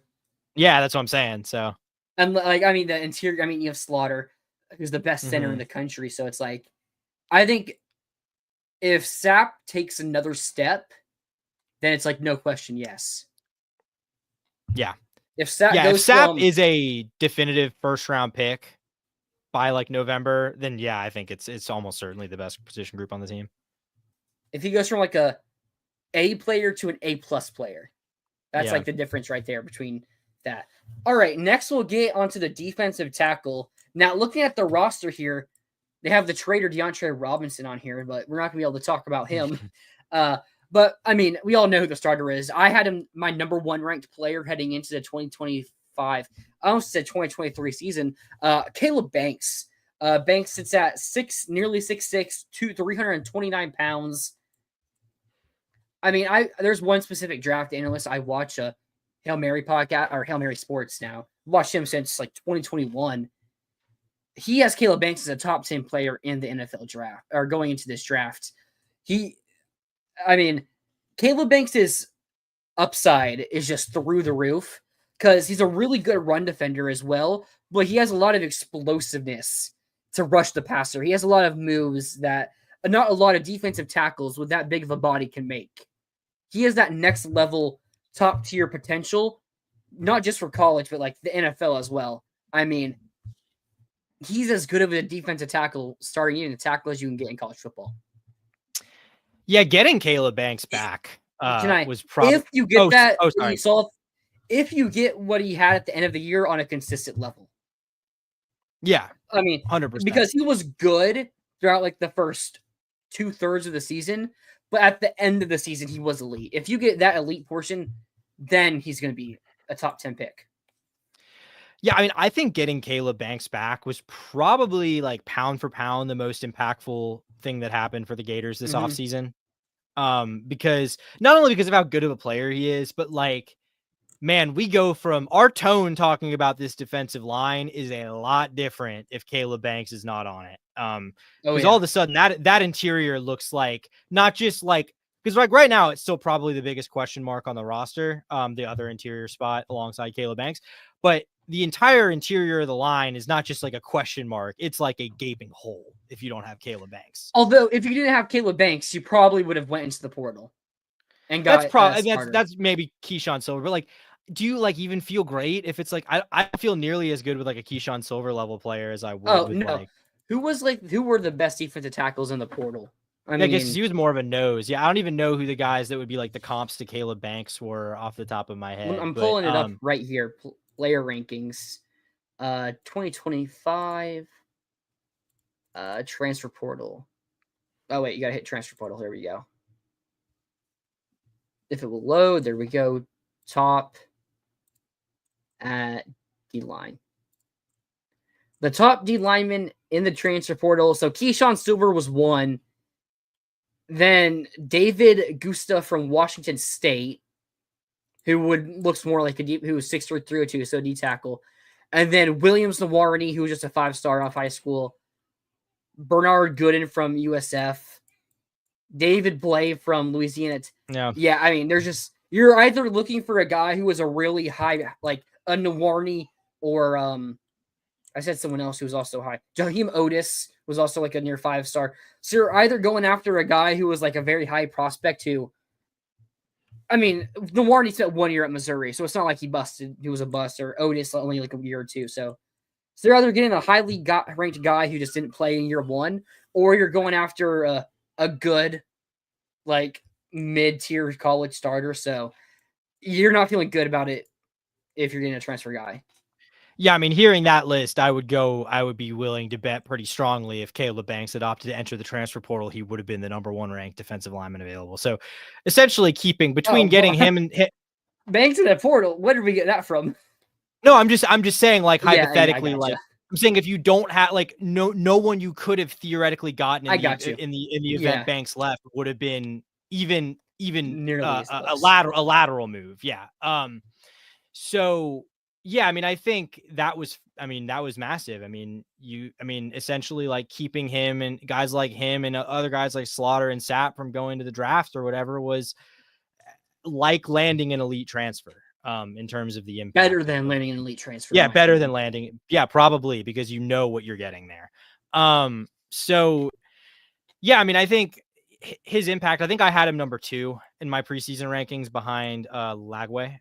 But I think you had him 3. I think you had Slaughter 2. You're right. I think you're right, actually. I think I did. But so I think I had him number 1 on the defense regardless. Yeah, I mean, I think pretty clearly, a guy who, despite, a lot of defensive tackles don't necessarily like produce a ton. He produced, 4.5 sacks last year. Yes, 4.5 sacks, 7 TFL. Yeah. So, very solid production for an interior guy. Like, just everything you look for. He's impactful. He's disruptive. I think is a focal point of the Florida defense this year. Yeah. Now you're looking at his backup. So we all thought it was going to end up being DeAndre Robinson, which 4-star out of high school, played decent last year as a freshman. You're looking to take that next step. But he ends up transferring to go start for North Carolina and Bill Belichick. So we bring in Brandon Bett from Baylor, who's 6'5". He's not on the UF roster yet, or he's not on the roster page yet until the fall practice starts, so he won't be then. From last year, Baylor had him listed at 6'5", 300. Played really good his freshman season, or really good for a freshman, and they expected him to take a big leap, but ended up being academically ineligible for all but the bowl game last year, so we didn't really get to see him play. Matt Rule was really excited about him going into last year. I mean, Dave Aranda, sorry, was real excited about him. Dave Aranda. Wrong LSU. I didn't even catch that at first. That took me a minute to catch. I didn't even notice you said that. But yeah, Dave Aranda, I mean, he's a defensive mind, right? I'm not mistaken there. Yeah. Oh, he's an elite defensive mind. He's an elite defensive mind. Yeah. So if Dave Aranda is excited about you going into a season, then I'm expecting that you're decent. You're going to be pretty decent there. So I don't know if he's going to be better than what Robinson was going to be. He's another year older, so some more maturity there probably. It's wait and see mode, I guess. That's really all you can say there.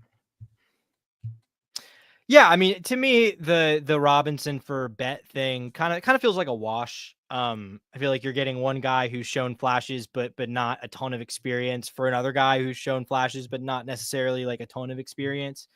So, I mean, I feel like that was fine to me. I mean, Robinson leaving kind of sucked. That surprised me. That kind of came out of left field. But when they landed Bet, I was like, okay, that probably leaves you about where you started.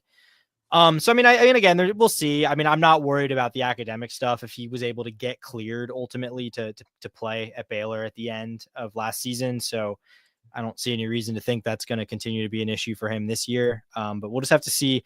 Him not being there in the spring probably hurts a little bit, just because it opens the door for other guys to maybe push. But I think you're probably still going to see him be the guy that kind of is next up there after Banks.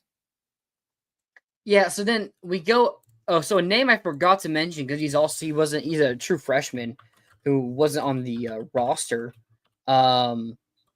Joseph Mbachu. What's his size? Let's go off 247 because he's not on the roster. He was at least 6'4.5", 275. So probably a defensive tackle with positional. That's pretty good. Yeah, that's pretty good. I heard a lot of people. I heard a lot of people say that they think his physicality, his size, is good enough to play day one. So I think he could play there in emergency. And then you also have Jeremiah McLeod, Mbachu was 254 in the composite. Jeremiah McLeod. Was it McLeod or McLeod? I think it's McLeod. Jeremiah McLeod. He is on the roster, so I can pull up that right there. I forgot about that. But we have him. What's his height? Nearly 6'3", 280. So for the size difference, yeah, he's about that size there to play defensive tackle as a true freshman. Also, I think some positional flexibility a little bit for F. Yeah, I mean, they're both 4 stars. A bit higher on Mbachu than McLeod, although Georgia wanted McLeod. I mean, people predicted Georgia to flip him, but if Florida didn't go on that win streak to end the year, he probably would have flipped, but Florida was able to hold on to McLeod. Again, you're probably seeing one of these two guys at least get some solid playing time. Yeah. And I think you're going to get good film out of one of them. I think J.L. Chapman might be one of the best defensive coordinators or defensive line coaches in the country from a development and recruiting standpoint. But one of McLeod or Mbachu are going to have to play by need, and you're hoping that one of them ends up giving you solid SEC minutes. Yeah, I mean, I think I'm probably higher on Mbachu in the long term anyway, but I think I maybe would be a little bit more high on McLeod making the impact this year, just because he was there for spring. He's kind of has that inside track at the moment over both Mbachu and Bet. Like that kind of opens the door for him completely to step into that rotation, just because it hasn't been a complete group in the spring. So, I mean, I don't know exactly what kind of progress he made, but if I had to bet on one of them making the impact, I did it again. But if I had to bet on one of them making the impact, I would probably lean on McLeod because just because he's been there and had the opportunity to go through spring without Brandon Bet there.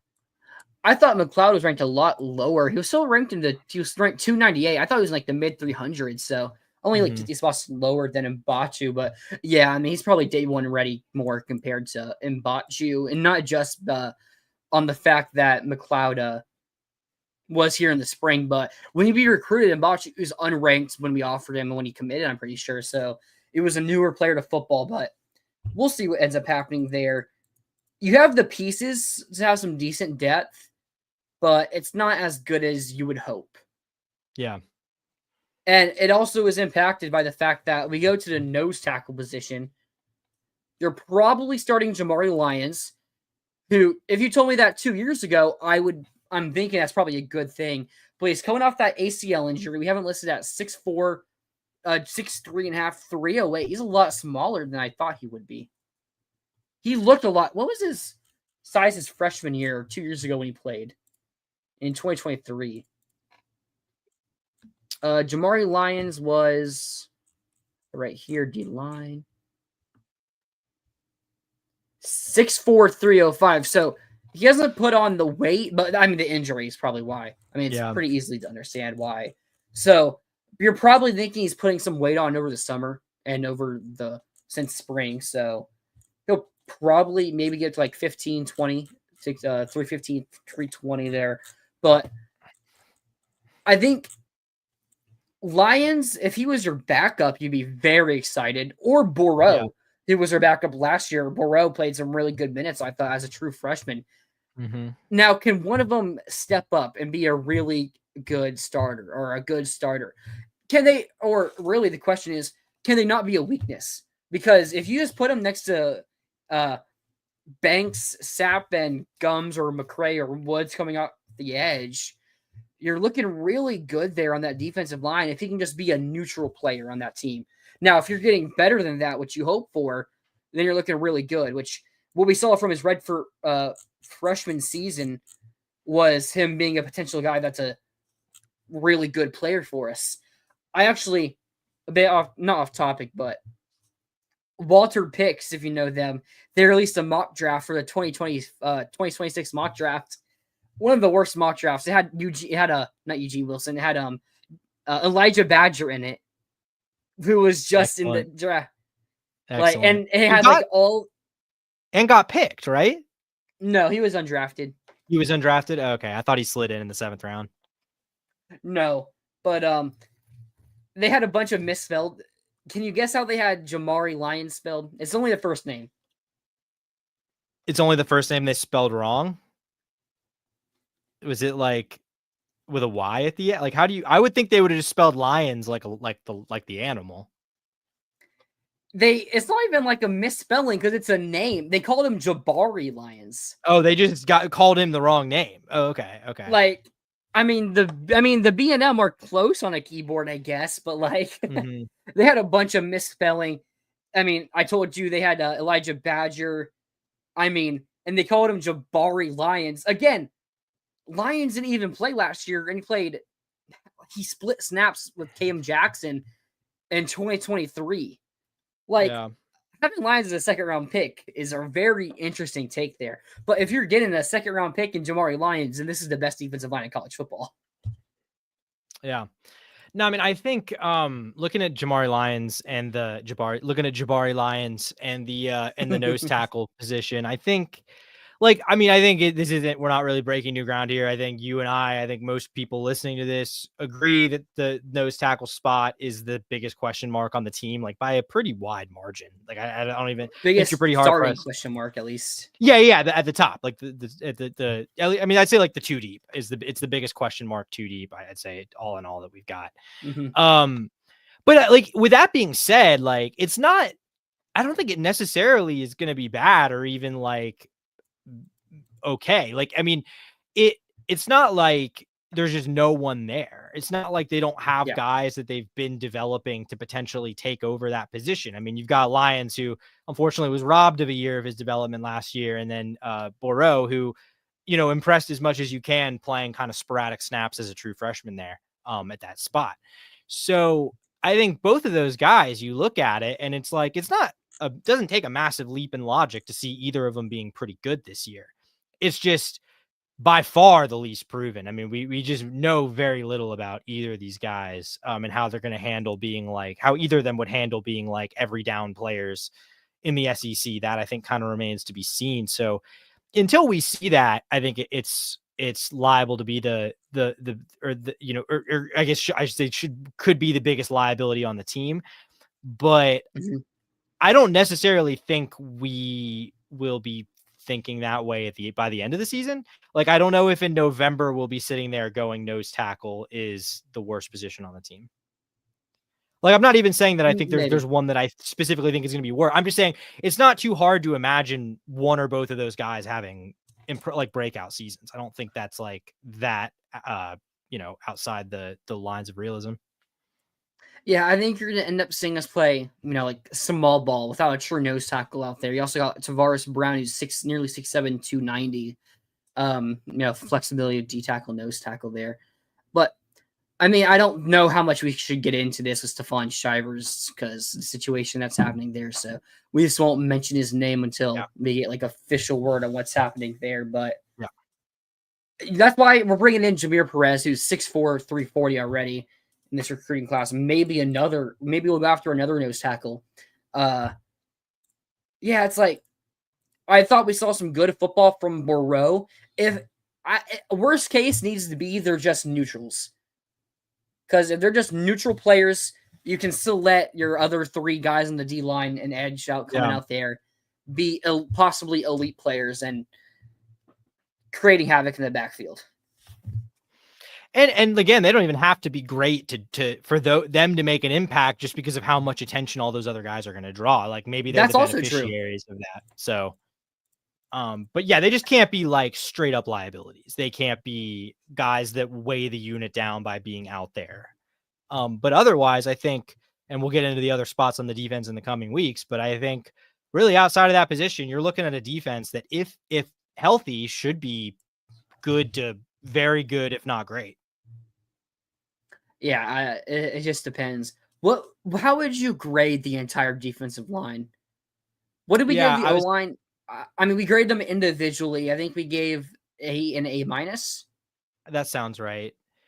I think so. I was thinking about this. I kind of go back and forth between A- and B+, just because we're talking about 3 positions and one of them we have major questions about. But I'm going to go A- because I think the strength, obviously at the top with the starters of the other 2 positions, but even the depth of the other 2 positions is good enough that I think it outweighs the overall, like the overall confidence I have in this unit outweighs the questions I have at the nose tackle spot. So I think I'm sitting at A- because I think whether that spot works out or not, I think this is going to be an above average to potentially, very good unit. Yeah. Also, I think A- is a good spot to be at there. I mean, you have potentially 2 A+ players in Sapp and Banks. So it just depends on what you're getting from that nose tackle. If you're getting like a B on that nose tackle spot, then you're probably talking about an A+ unit. I mean, an A to A+ unit. So 100%. Because right now we're looking at that nose tackle as like a C.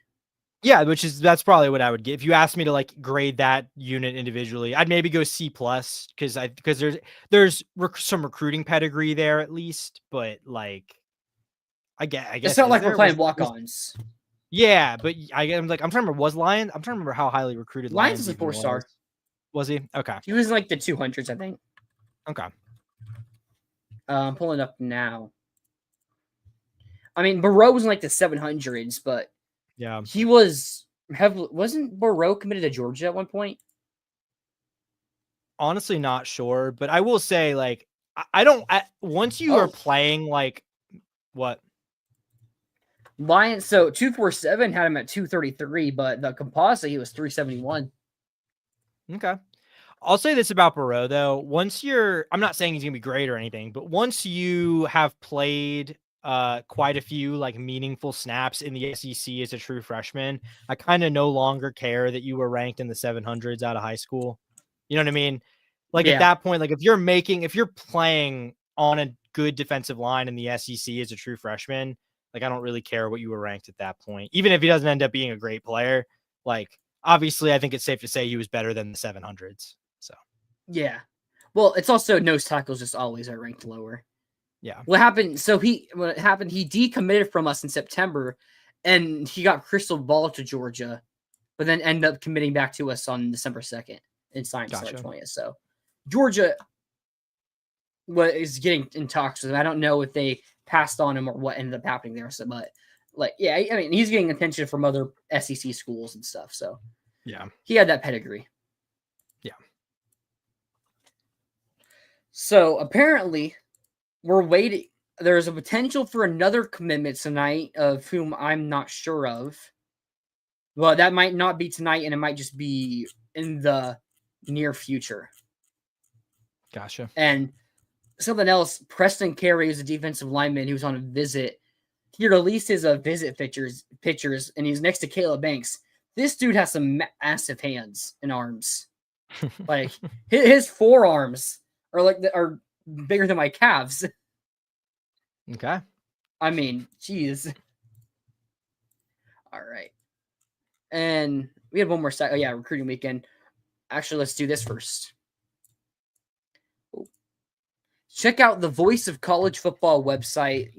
Talking about no offseason. I mentioned it earlier in the show. It's always the season. You got recruiting, you got practice, and then get ready for the on-field play and everything. But check out the Voice of College Football site at vocfb.com.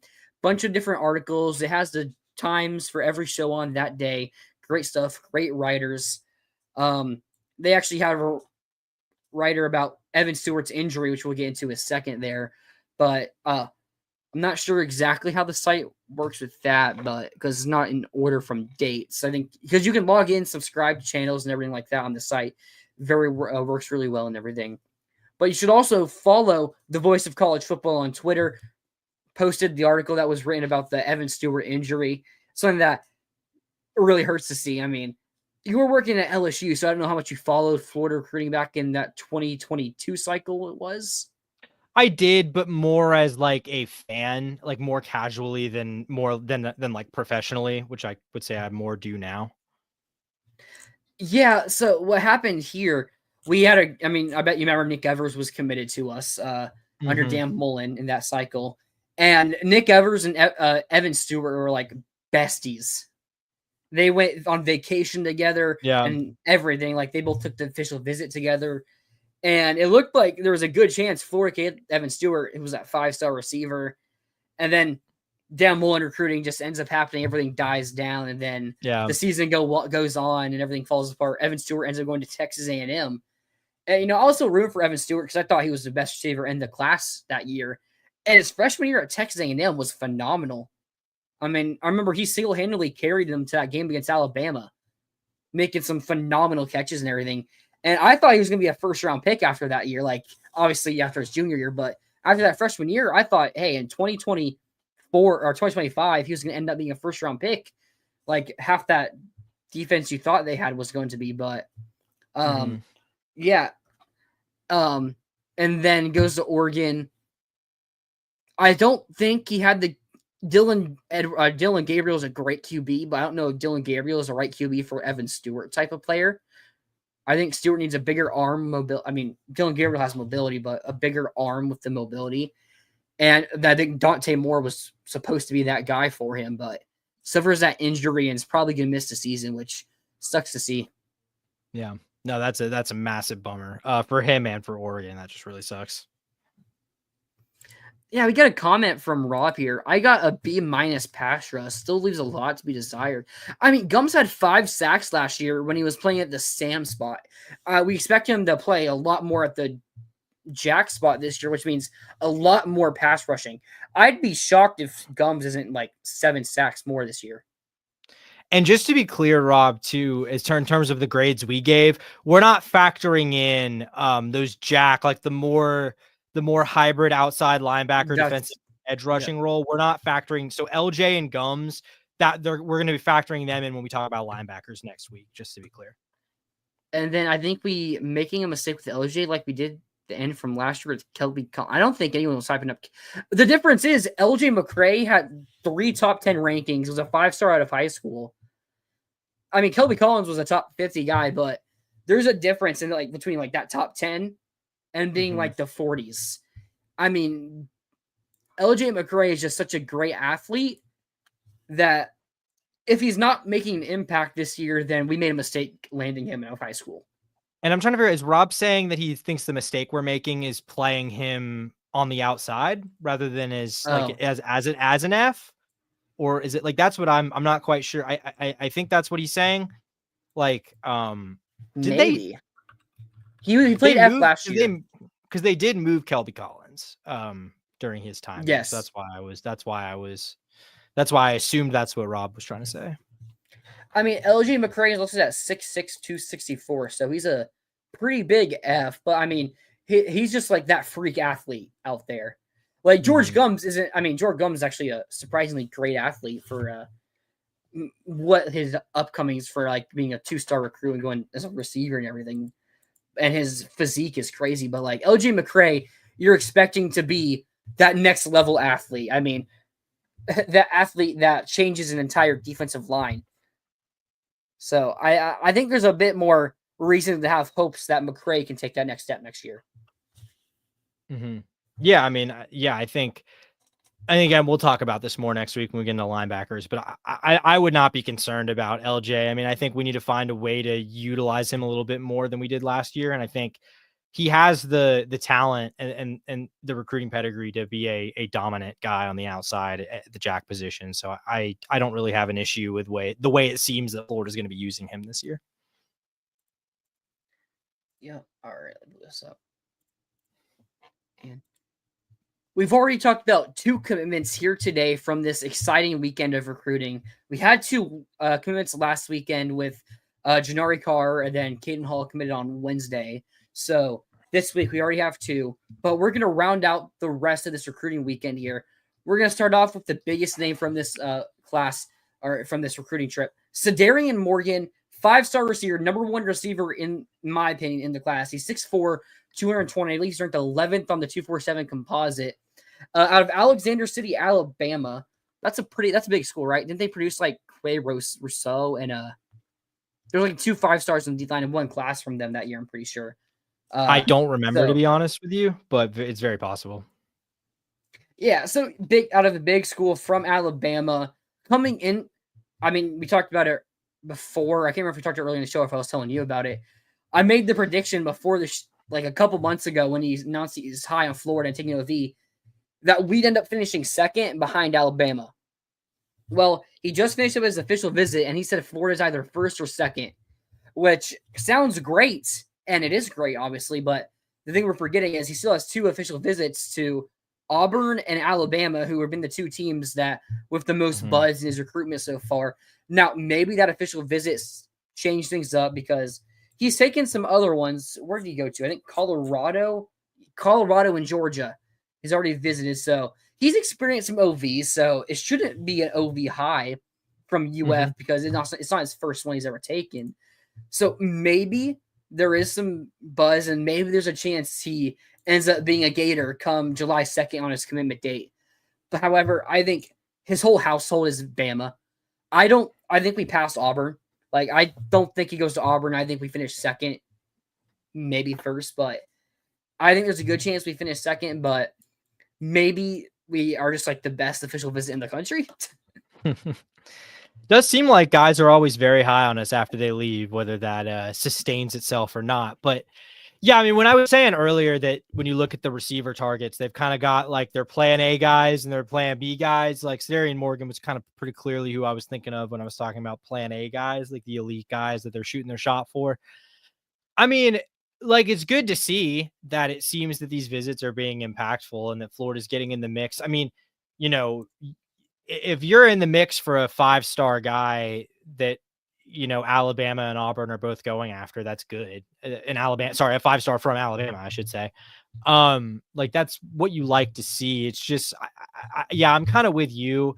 It kind of feels like there's just too much ground to make up here for the Gators. I mean, obviously would love to see, I mean, it would be the highest, it'd be the best receiver commit the Gators have gotten in, I don't even know how long, assuming he stays where he's at in the rankings. But this just seems like a little too late, probably, especially like you said, with the visits he's got upcoming. The way I see it, I think he's going to commit to Bama on July 2nd. The way I see him ending up at Florida, we know the staff is going to keep recruiting these kids. Like, unless you're committed to Clemson, where you can't recruit them because they just don't let you. But I think we're going to keep recruiting him. Maybe DJ Lagway is one of the best QBs in the country, and Bama just, again, doesn't have the QB play and maybe disappoints, like only gets 8 wins, but and everyone's just low on the board and they don't have the QB. Maybe you're able to flip him. I mean, that's really the way I see it. If it does end up at Florida, I just don't think he can. It's to us on the 2nd. Like, again, anything can happen in recruiting. So we'll see, but I don't see it happening for us as of now. Yeah, I'm with you there. However, another name, he's number 31 of the composite, only a 4-star, but he's 31 of the composite. Basically a 5-star. He's the highest ranked 4-star. Jake Krull out of Orlando plays at IMG Academy, edge rusher, 6'2.5", 220. I saw a comparison for his recruitment to Vernell Browns from last year, where early in the year, a lot of people were like, he's taking the recruitment very seriously. He's like, okay, I'm not just going to go to Florida because that's where my dad went and that's the hometown school. A lot of people were favoring Ohio State early on in Vernell Brown's recruitment. And I know a lot of people around us were saying, like, yeah, they think he goes to Ohio State. But then before the season, Florida makes a push, and he's a big Gator, and it felt like there was no chance he was going anywhere but Florida. Now, I think Krull has been a bit more adamant that his Florida upbringings aren't going to have any factor in this recruitment. Last week, he was on Ohio State podcast and said that, yeah, it has zero factor. I think he does have a factor. I think he wants to say it doesn't. Yeah. But how can it not? Right? How can it not? I mean, it's also like Florida was third in the SEC last year in sacks. Mm-hmm. Now, we were second in sacks per game. We were only behind Texas, have played like 3 or 4 more games than us. So they finished with more sacks. So we were basically second in sacks last year in the SEC. I mean, if our D-line is showing out, it's like, oh, you're going to get developed here. Just look out. We're getting to the quarterback. We're going to offer competitive NIL. I know Oklahoma is the team that people like. I think this recruitment going into the visits are still pretty open, but Oklahoma was the team that was seen as like the furthest ahead or ahead. It's like if you're trying to get to 100% to finish, like I feel like Oklahoma's at like 20 and everyone else is like 15. Like there was nothing there. But he left the official visit saying it was actually Lincoln Watkins, who was a tight end on the visit here, who in an interview was saying he was talking to other guys like Jake Krull, and Krull was saying like, man, this place, the environment, everything around it is like no other. It's not even close to anywhere else. Like, I know we keep saying that it doesn't have a factor, but I think it is. And we're still going to offer competitive NIL. We're still going to, I mean, if we have a good season, you know, like if Billy Napier's fired, then all this recruiting talk doesn't matter because we don't really know what's going to happen then. But like, I think we're going to get Jake Krull. Yeah, I mean, I'd say this kind of seems like it's developing into, like you said, it's still pretty wide open, but it does seem like it's sort of Oklahoma and Florida that are emerging as the teams to watch here. I mean, yeah, I mean, talking about maybe we just have the best official visits in the country. I mean, he certainly seemed to be high on it after his trip. I mean, I don't know if you've been on social media, a ton of video, TikTok videos. Oh, yeah. And I saw it. And stuff. Like there were multiple ones that made the rounds. So he seemed excited, seemed to be having fun. So he was at Ohio State last weekend, and he's hyping this trip up, and it's like it was head and shoulders above the Ohio State one. So it's like, it's not, again, like how I mentioned with Morgan, it's not like it's his first official visit and, you know, it's like, oh, this is how the rest are going to be. It's like, this is his third official visit now, I think. And he's talking about it in like a whole new tier. I don't know, man. I just think it's good. I think he's going to be a Gator. Yeah, I think, you know, looking at him, it's interesting, like between the way he's listed and just looking at the videos, like he looks a bit undersized for like a borderline 5-star edge. I mean, he's smaller than DJ Lagway. He's like listed at 6'3". He's listed at 6'3", 230. But I mean, obviously a talented player playing at IMG and has gotten quite a bit of attention. So, I mean, now this kind of hurts us, but a comparison I saw for him was Nick Bonito, who was a player in 2022 under Brent Venables at Oklahoma, who was an edge rusher, was a 1st or 2nd round draft pick. Where was he drafted? He was drafted, I think, the 2nd round. Yeah, he was the last pick of the 2nd round. So a player that was highly successful under Brent Venables at Oklahoma, who was a bit undersized, but more of a speed pass rusher. Bonito's still only 6'3", 240. So a bit undersized for a pass rusher there. So I know a big reason he really likes Oklahoma. His friend is going to Oklahoma, and his relationship with Venables and the proven ability to develop edge rushers like himself. But I don't know. I feel like everything it's too much to not be Florida, I feel like. Yeah, I'm kind of with you here. I definitely, I mean, things can change quickly, and he kind of seems like, I don't even mean this like as a dig. He just seems like kind of a guy that like the vibes can be swayed pretty easily. So we'll kind of see if that maintains throughout the rest of his visits. But I would definitely say Florida has the upper hand right now. Like if signing day were tomorrow, I would feel pretty good. If signing day, yeah, I mean, we'll see what happens. I think he goes to Oklahoma next weekend. I feel like that may determine my opinion on what happens here. I mean, you can never discredit Ohio State. I think Texas is his other official visit, if I'm not mistaken. Checking. Yeah, Texas. And he visits Ole Miss actually tomorrow. I'm not really worried about Ole Miss there, but yeah, it's like Ohio State, Texas, big money programs. You can never count them out. But like, if the Oklahoma visit isn't getting the sunshine and rainbows that our visit got, like, I just don't see how he doesn't end up here. Especially if he cut. So he says he wants to make a decision in like October. Say he comes down for a couple games. Like if he comes down to that Texas game and we win that game, I don't see how he doesn't come here. Yeah, no, for sure. Because that environment is going to be crazy. Yeah, 100%. Even if we lose, like it's still gonna be wild there. Unless we're like go into it like 500, but even then it'll probably still be pretty good. I mean the environment's gonna be crazy. That's what I'm saying. It'll still be stuff for Stanford. Yeah. All right. The next player we're going to talk about, another edge rusher out of Huntsville, Alabama, committed to Auburn, Hezekiah Harris. This is one that I've heard we've kind of dialed down a little bit. Like earlier in the year, he was still committed to Auburn, but Florida was really on his trail. Since then, I've heard we dialed down. I think it's because we have other edge rushers we're pushing for. But I've heard he's still considering Auburn, Tennessee, and Florida. I think if a team flips him, it would be Tennessee. But I think his brother plays for Auburn. Yeah, that's what I was about to say. I think I'm double checking on that, but I think he does. Yeah, Malachi Harris, offensive line transfer from Austin P. Yeah. Okay. I don't think he ends up in this class. It sounded like the official visit went really well, and he's still considering us. But I don't think, because I think we're getting Cruel and another name about to mention. So yeah. Yeah, I'd say this one here between the brother element and just Florida's interest. I'd say this probably is trending towards now. Next name we're going to mention, Kevin or KJ Ford, edge 6'3", 245 out of Duncanville, Texas. Took his official visit. I've been told for a while that Florida is like a dark horse team to watch here. And then everyone knows, I mean, assuming you guys watching know who Heisman is on Twitter and everything, a Booster Insider. He always posts when we're about to get commit and everything. He tweeted a picture of a Ford truck and heavily implies some like big moves were made at KJ Ford. He didn't do any interviews after the visit.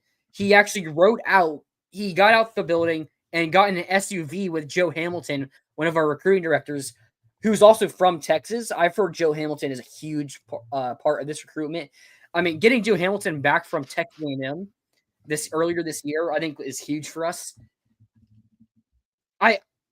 There's a bunch of big edge names on our board. And it's like, if we're able to get Cruel and Ford, that's phenomenal. I think we get Ford. I'm going to take it. I think we get Ford. Which getting both of them is just wild. Yeah, Ford from Duncanville, one of like, they've had a lot of really good prospects in the last few years. Colin Simmons, I believe Caden Durham. No, wait, am I thinking of Harlem? Either Harlem Berry or Caden Durham. One of those two LSU running backs went to Duncanville. So did DeCorian Moore, the 5-star receiver. Yep. The 5-star receiver from last cycle went there too. So yeah, they produced some really good players. Yeah. Like I think he could be one of them. He's rated really high. I mean, we'll see. Like, I think, when like A&M's in on it with a Texas guy, you get a little nervous, but it does seem like Florida's built some pretty nice momentum here. So, yep. Next one that I've been on for a while, talked about him a while ago, wide receiver, 6'3" at 180 out of St. Augustine. Also, our earlier commit, Chancellor Campbell, also out St. Augustine, different high schools, but Sumerian Wingo, 6'3", I already said 180, ranked 156 on the composite, I think. 155. 155, one off, dang. Yeah. But he visited Miami last week. I know Miami had some confidence. I don't think this recruitment, I don't know if it's over yet, but like, I feel confident. We got a crystal ball for him. Gators have been really high on him for a while now, like since last year. He got on campus a good bit for a couple of our games last year as well, I'm pretty sure. So I expect him to be in our class. And I'm really high on him, man. I mean, he was ranked in like the low 200s a couple months ago when I first got on him. Now he's into the 150s, could continue to rise still. I think Rivals just has him unranked right now, which is holding him back a bit. But I think he could be someone that could finish in like that top 100-ish area. Yeah, this is one I'm excited about personally. Really hope the Gators close it out with him. Exciting for me on a few levels because, one, he's a really good player. Two, from my neck of the woods down in St. Augustine, so a little Brandon James action here maybe. They're not exactly similar players, but hey, the last receiver Gators got from St. Augustine worked out pretty well. So yeah, I mean, I think Brandon James, yeah, I got it. Also got Caleb Sturgis from St. Augustine. So. Yeah, kicker, nice. Yeah, so yeah, I mean, this to me, like talking about the receiver recruiting, just another like high level blue chip guy, top 200 guy would be a really nice addition. I mean, Billy Gonzalez, like I think Billy Gonzalez has to be one of the most underrated assistants in America, right? Like you never hear his name come up on these like national lists or anything like that, but between the development, both, you know, all of his stints here, because he's had quite a few of them, and then now I think the way the recruiting's really picked up these last couple cycles of the receiver position, like they're doing a really good job in that room. Yeah, they absolutely are. Next, Justin Williams, we already talked about, ended up committing. Next, Brody Jennings, 4-star corner out of Mandarin, Jacksonville, same high school as Stubbs and Tremel Jones and Jaime French, who ended up going to Texas. But I mean, stacked high school, committed to Michigan, 6'1", 185. The visit's going well. I just think we have other corners because CJ Bronow and Chauncey Keenan, CJ Hester, I don't know where they rank Brody if they rank him above any of those guys or what. Yeah. I don't think we're taking 4 corners, and I expect those. Keenan, I'm not as confident in, but I think we get Keenan. But like, yeah, it's interesting with Brody right now. So I don't know what's happening with him because I know a lot of people who are higher on him than his rankings. Like he's a real physical corner. So maybe like similar comp to like Devin Moore coming out of high school. Mm-hmm. So we'll see what happens there. I know Miami is also really pressuring to flip him as well. They thought they had a really good visit. So we'll see. I just don't know what happens here. Yeah. So, I mean, the connection with the Mandarin connection with Stubbs and Tremel Jones too, right? Yep. Yeah. So yeah, the connection there makes this interesting. I think my kind of hang up is just like, first of all, like you said, there's other guys that Florida's kind of in the mix for, maybe even prioritizing a little bit more.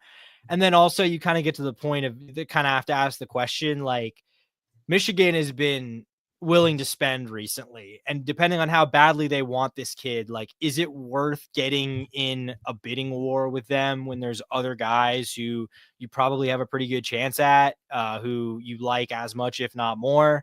Like, that's kind of where my hesitancy here comes. I don't know. Like, yeah, it doesn't really feel like a guy that Florida is putting maximum effort into right now, but you never know. Yep. All right. Next, we're going to talk about 4-star defensive lineman Preston Carey from New York, but plays at IMG Academy, 6'4", 280. What is his composite? I don't know that. 282. 282. So a pretty good composite ranking there for Preston Carey. We're going after Vodney Cleveland. We're going after Valdon Stone. We're going after Jarayla McCoy. There's apparently another big-time defensive tackle we're going after that I don't know the name of, but like a Kendall Gervil might be still, or James Johnson. There's some other big-time names that we're still in it for. I mentioned it earlier. His forearms are just massive. I mean, I just don't know if he's a take, which is weird to say for a player of that caliber and our recruiting history on the defensive line. Yeah, Florida doesn't really have a lot of positions where they can afford to say like, hey, 4-star, you're not a take. But I could kind of see this being one of them just because they have just, again, like Brody Jennings. They just have other guys at the position that they seem to be better positioned for, seem to probably like a little bit more, and just seem to be all in all spending a little bit more time on. So yeah, I mean, I think if they decide he's a take, I mean, also officially visiting, it looks like Bama and USC. And I have Rutgers. Auburn, Georgia, Rutgers, and Bama here on 3. Okay, yeah, 247 lists a Bama visit on June 17 Yep. and USC on June 20. Maybe that's an unofficial to USC. That might be. I don't know. Either way, I mean, yeah, if he's a take, I think you probably have a Big-time decent schools shot after at him. What's that? I say, yeah, big time schools after. Yeah, Like, it's no, weird there's for a guy of definitely this caliber interest. not to be a take here. Yeah, like, but I kind of agree though. It's sort of there just hasn't. I feel like there hasn't been like an absurd amount of smoke here for a guy who's committing in less than or in 3 weeks. You know? Oh yeah, he does have commit dates. I forgot about that. Yeah, June 30th. Yep. All right, next 4-star wide receiver Darian Williams out of Plant. Same high school as Waltez or Duke Clark, Tampa, Florida. 5'11", 165, real speedster. I just don't think he's a take now that we took Justin Williams. And apparently there was something weird that happened as he was leaving the facility. It may have been something along like he wanted to commit and maybe we told him no. I mean, I don't know what happened. I'm not trying to start any rumors here, so don't take anything I say for what it is. But if we want him still, I assume we could land him pretty easily. But yeah, I know people like him at DB a bit more than receiver, which may be something that monitor in the future. But right now, I just don't know. Yeah, I mean, I'd say if you see him decommit from FSU, he's probably a Gator. Like that probably means if it's not an instant flip, if it's just a decommit, that probably means that Florida decided he was a take because it doesn't really seem like there's anyone else pushing here particularly hard. But I just say with what they've already got, with potentially Samori Wingo, I mean, we'll see a lot of smoke there. We'll see if that actually comes to fruition. You know, the guys they're targeting, like Cedarian Morgan, like you just kind of feel like this is one where the only reason you would take it is to spite your rival. And I don't really see Billy doing that. So, yeah. We've already talked about Chancellor Campbell committed to a 6'8", 310 out of Lakewood, St. Petersburg. Next, the last 2 players, 3-star tight ends. These are really interesting here. So Lincoln Watkins out of Port Huron, Minnesota, I think. 6'4", 225. What is your rank on the composite? Is it in the 500? Sorry, are you talking about Lincoln Watkins? Yeah. 1 second. He is 467. He's a 3-star. 467. Okay. Bit more of a receiving threat at 6'4", 225. So he named us his leader, but the thing is, we're in it for Hezzy Kent and Caden Prothero, who just got to be clearly above them on the board. And I've also heard the next guy we're going to talk about, Kekua Alamua Rhino, is also above him on the board. I just don't know how many tight ends they plan to take because I assume 2, but maybe they take one of Watkins or Amua and then try to take Kent, and then we'll see what happens with Prothero. And if you land Prothero, you take 3, or one of them end up or like the other one ends up walking or something like that. But if we want him, I don't think it's a lock because I know Nebraska and Tennessee, I think, are also in it pretty well. So, but I think if we wanted him right now, I think he'd be a Gator, but I'm just not sure where we're going with that right now. Yeah, so I was pulling some stuff up. So sorry if you mentioned this and I missed it, but he landed a crystal ball to Florida a couple days ago. I saw that. Yeah, I mean, I think this is kind of the case like a few other guys we talked about. If it's a take, I think he's a Gator, but it kind of feels like the story of the tight ends this weekend was the position they're in for Kekua Amua. And yeah, I'm kind of with you. It's like, how many tight ends are you really looking at? I mean, not that it's, it's a position where Florida needs some help, but I'm not sure you're looking at a 3 tight end class, especially with like none of them being like elite prospects either. You know what I mean? It's like you're not looking at 2 of them are 3 stars. Is Hezzy Kent a 4-star? Hezzy Kent is like 140s. Okay. So he's a high really 4-star. Yeah, sorry, you're right. He's a high 4-star. But yeah, I mean, I think looking at it, like, yeah, I think I'd probably lean towards Amua being the take here over Watkins, assuming it's only one of them, which is probably the safest bet. Yeah, and I mean, I think Kakua is going to be a take. On 3 has put predictions in for Kakua a lot more in for Kakua than 247 has one in for Watkins. 6'6", 257. Talked about earlier. I mean, wait, did we talk about it earlier about the Polynesian? Yeah, I think we did. Yeah, Yeah, we did. We talked about it. Mm-hmm. I think they're a bit higher on him, although I'm pretty sure he only had like 3 catches last year, which is wild. But like, I mean, maybe that's something that, hey, he doesn't have much film out there, but and he's already ranked as like in the 600s as a prospect. So get more playing time this year. IMG could rise up the rankings. Has 6'6", 257 here on 3. So I think he's a pretty good player. I mean, I think he could be a pretty good player, and I wouldn't be shocked if he's our next commit. Rob here. Sorry, I'll let you talk about Kakua if you have anything to say. Oh, no, I was actually literally going to pull up Rob's comment. Yeah. So from this weekend, Sadarian Morgan, 5-star. Jake Krull, nearly 5-star. I'd say, I don't know. I think we've cooled off Hezekiah Harris. Kevin Ford, 4-star edge. Wingo's just outside the 150 mark, but close enough. 4-star receiver out of St. Augustine. And that's just from this visiting class alone. I mean, you're looking at Jaraylin McCoy, we have predictions for. Vodney Cleveland, we have predictions for. Valden Stone, we have predictions for. Corners, CJ Bronow, Chauncey Keenan, you're really high on their boards. Mm-hmm. Carson Baker's just outside that 150 mark. Yeah. Cloud and Puma, an offensive tackle, you're looking at, like, who visits next week. There's some names, Braylon Womack technically as well. Hezzy Kent, we mentioned earlier, also in that 150 mark. And then looking at players, that'll lead perfectly into here. The players visiting next weekend, 5-star tight end Caden Prothero. You're in like that top 3. A lot of people think that now Georgia missed on Mark Broman. Is that it? I think that's it. That Georgia's going to full press and probably get Prothero. Although I've heard some good things about us for Prothero, so we'll see what ends up happening there. James Johnson, I think we've kind of cooled on because of the other D linemen we're going after, but 4-star, top 100 player. Davian Gross, 6'1", wide receiver out of Texas.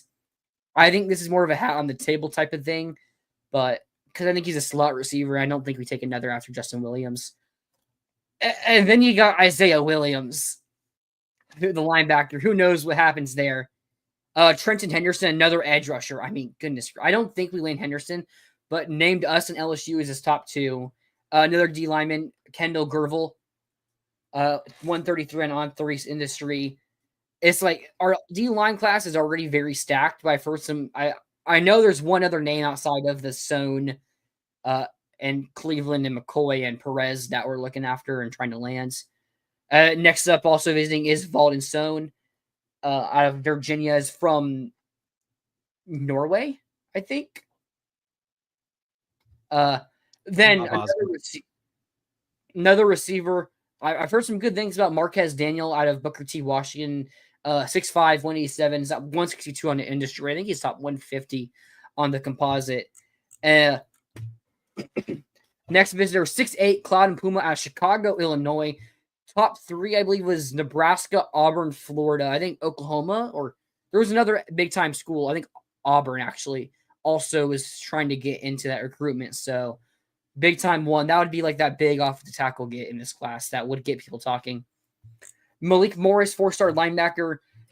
Top 2 is probably Florida, Miami. Maybe there's someone else that jumps in the picture there. Really interesting recruitment because a lot of people favor Florida, but he didn't commit to us, and I feel like it's cooled down, but, we'll have this visit weekend and see what ends up happening there. 4-star receiver out of Fort Lauderdale, Brandon Bennett. 6 foot. I don't know. I feel like the receiver class is just so full. We'll see what happens there. Will Griffin, our QB commit, taking his official visit. 4-star Alabama commit, Chris Booker, interior offensive lineman, 6'4", 284 of Atlanta, Georgia. He's taking a visit. I think he's a 3-star on the composite. Industry ranking has him as a 4. Carson Sneed, 6'5.5", tight end out of Nashville, currently a Tennessee commit. Feels like the tight end room is just stacked at this point. I don't know. 4-star Georgia commit receiver. This is a name I actually heard about. Track kid right here.